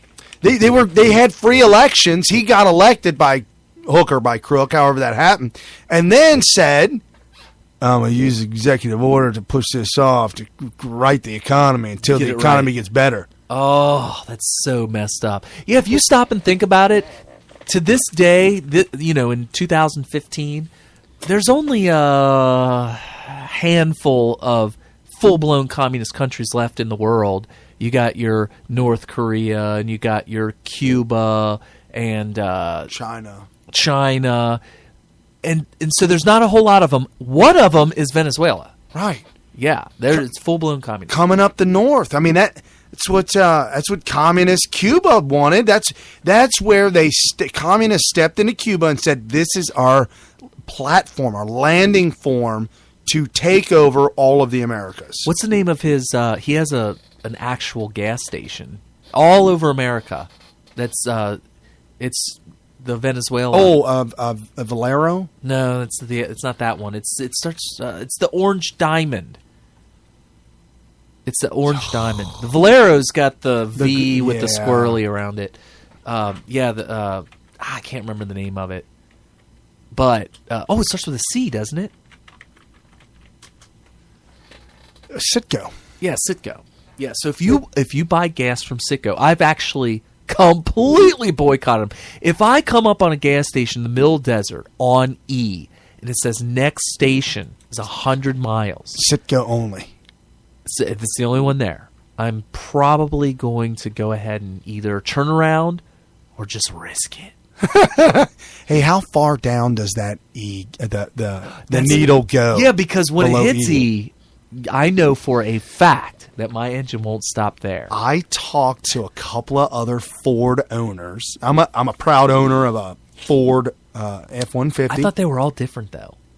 I thought they were too. You have to kind of learn it. But apparently, it's like the Nintendo. Once you get the secret up, down, left, right, A, B, A, B. Right. Start. Uh-huh. The Fords they do that on purpose. Ford will definitely go way below E. And you know how it's like, it's a shaded area, and you got F at the top of the shade and E down towards the bottom of the shade, and you know the lines all the way down. Well, the shaded area goes below the letter E. Oh, okay. Well, I've taken the needle below the shaded area. So you were just like... I was past E, below the shaded area. I'm dipping down to where the needle... You're playing Russian roulette at this point. Yes. And I've been dying to do this. I want to put a gas can in the back of the truck. I want to see how far I can go down. I've got to know. That'd be easy to do. But I haven't done You're going to cavitate your pump. Yeah, you could pump. Well, if you own a diesel truck out there, don't ever do it with a diesel. Well, I don't know much about engines. What diesel is not good. Because you can damage the engine, you cause problems, and to get the fuel back up in there, you got to prime it. Yeah, that's a lot of problems with diesel. Not good. I mean, that's like rule number 1: don't stand up on the boat, and rule number 2: don't run a diesel dry. And rule number 3: don't forget rules 1 and 2. Right. Because if you want to stand up in the boat, you can go back to rule number 1. Sorry, folks, we were canoeing this weekend. Oh, I was wondering what the heck. To the kids all weekend, rule number 1: don't stand up in a boat. Kara probably could because she's just light. She wouldn't do anything to the boat. Yeah, but the problem is if she stood up, then somebody else might too. Oh, why did she get to do it? Oh, okay. Before we run out, I've been meaning to talk about this for a long time. This has got to come up though. Immigration. Okay. Houston's own immigration population grew by a staggering 59%. As of 2013, the year the report was written, nearly 1 in 4 Houstonians have been born in another country. How many? 1 in 4. Oh, that's an invasion. 1.4 million souls, 1.4 million paths.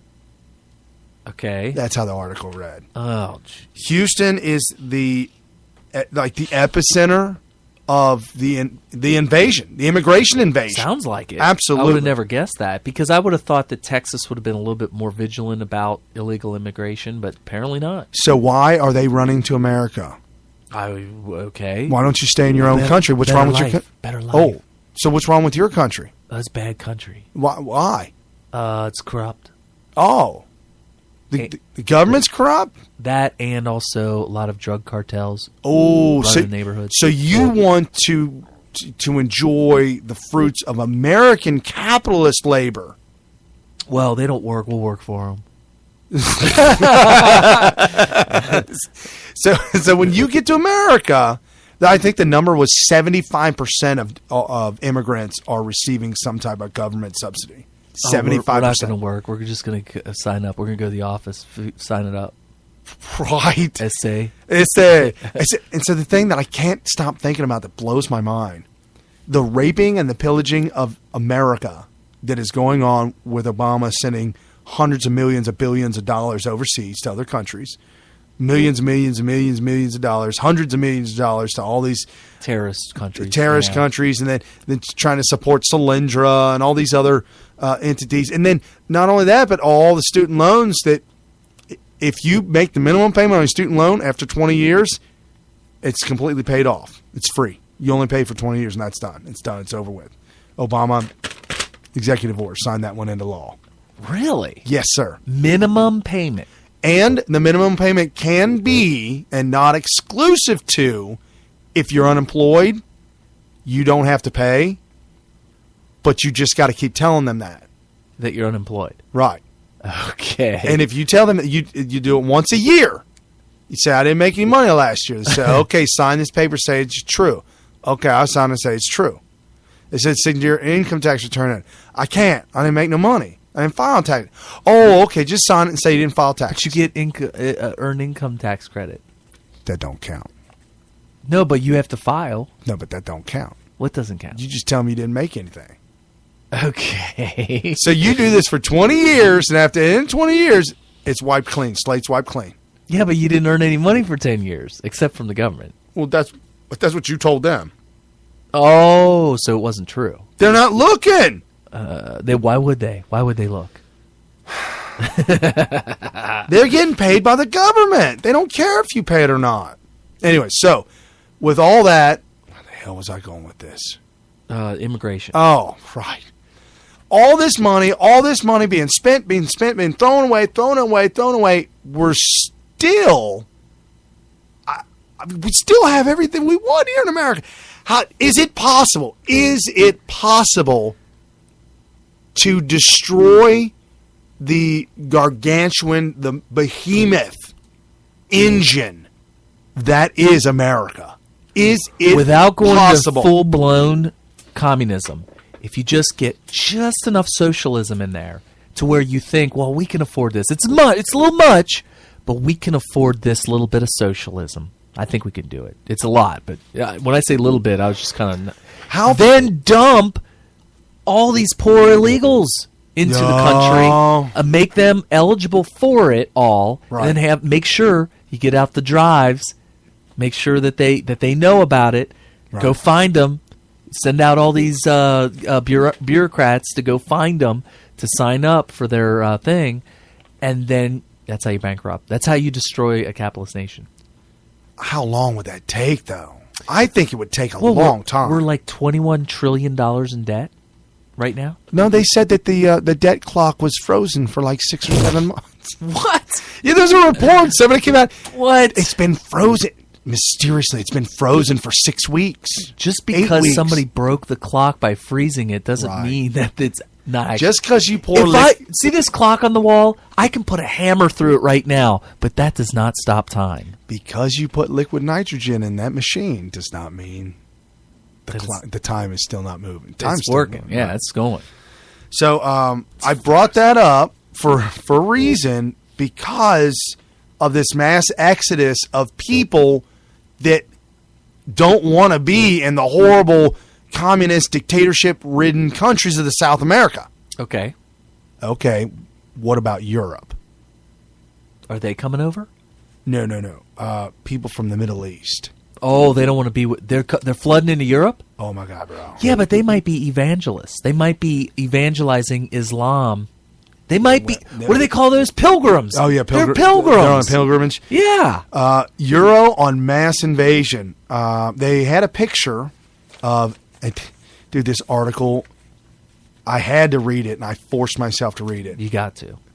But the picture of the article was like a government official writing notes, staring on the beach, staring at what looked to be about a 6-year-old boy laying face down in the beach. Dead. Oh, yeah. That happens too often when refugees are running away from war-torn countries like Syria. So what do you do about it? You either could say, well, we got to have compassion and accept them, or you completely reject them, which, Right. Well, it went like this.